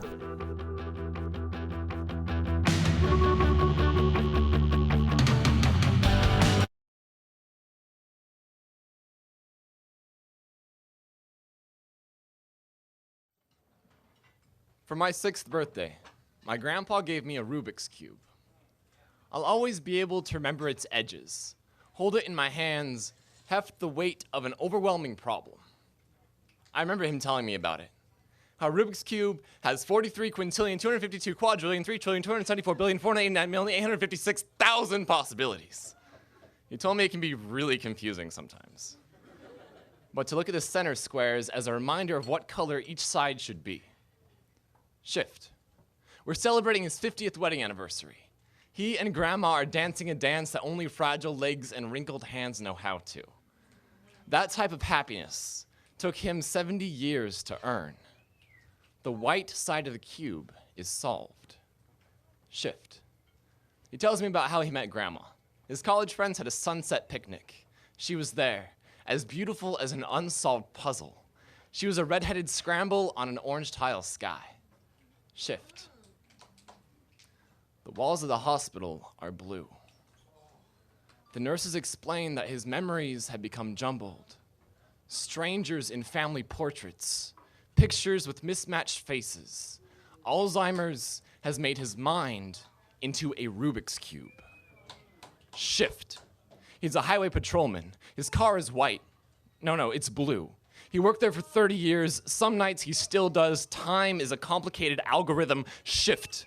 The pills he holds are yellow and red and green. The weight of their color causes his hand to drop. I try to shift his tiles back into place, but people don't have center squares. His mind is a hospital bed divided by 0. Shift. My sister's wedding is white, but he doesn't know why. Shift. World War II is every color. The South Pacific is blue. The islands are green. There is so much red. Shift. Grandpa, table, cube, name, scramble, California, guitar, grapefruit highway, wedding bell, war, stick shift rifles, South Pacific mirrors. Shift, shift, shift, shift, shift, shift, shift.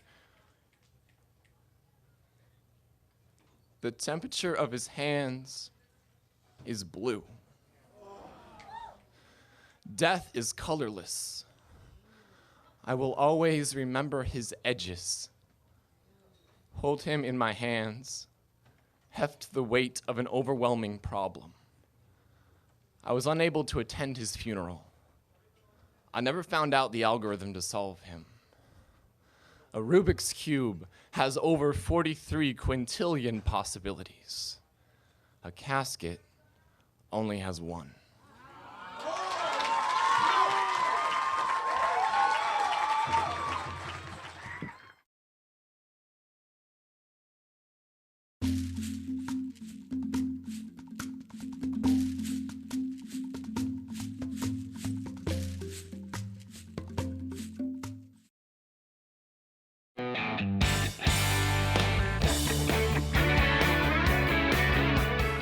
The Parting Shot with Bill Press. This is The Bill Press Show. Well, as voters head to the polls in New Hampshire, a little breaking news about maybe a big shakeup in the Hillary Clinton campaign, according to Politico. Now, the Clintons deny it, but if true, that's a smart move on their part, because clearly what they've been doing isn't working. For the last month or so, all we've heard from Hillary, Bill, and Chelsea, and many surrogates, are attacks on Bernie Sanders. He's pie in the sky. He wants to destroy Obamacare. He's not a real progressive. He takes Wall Street money, too. He's running a smear campaign. Exactly what voters don't want to hear. From now on, Hillary should do what she does best. Talk about her positive vision for America and what she would like to accomplish as president. That's the winning formula. And that's my parting shot for today, folks. Come back and see us tomorrow. This is the Bill Press Show. We're looking for you.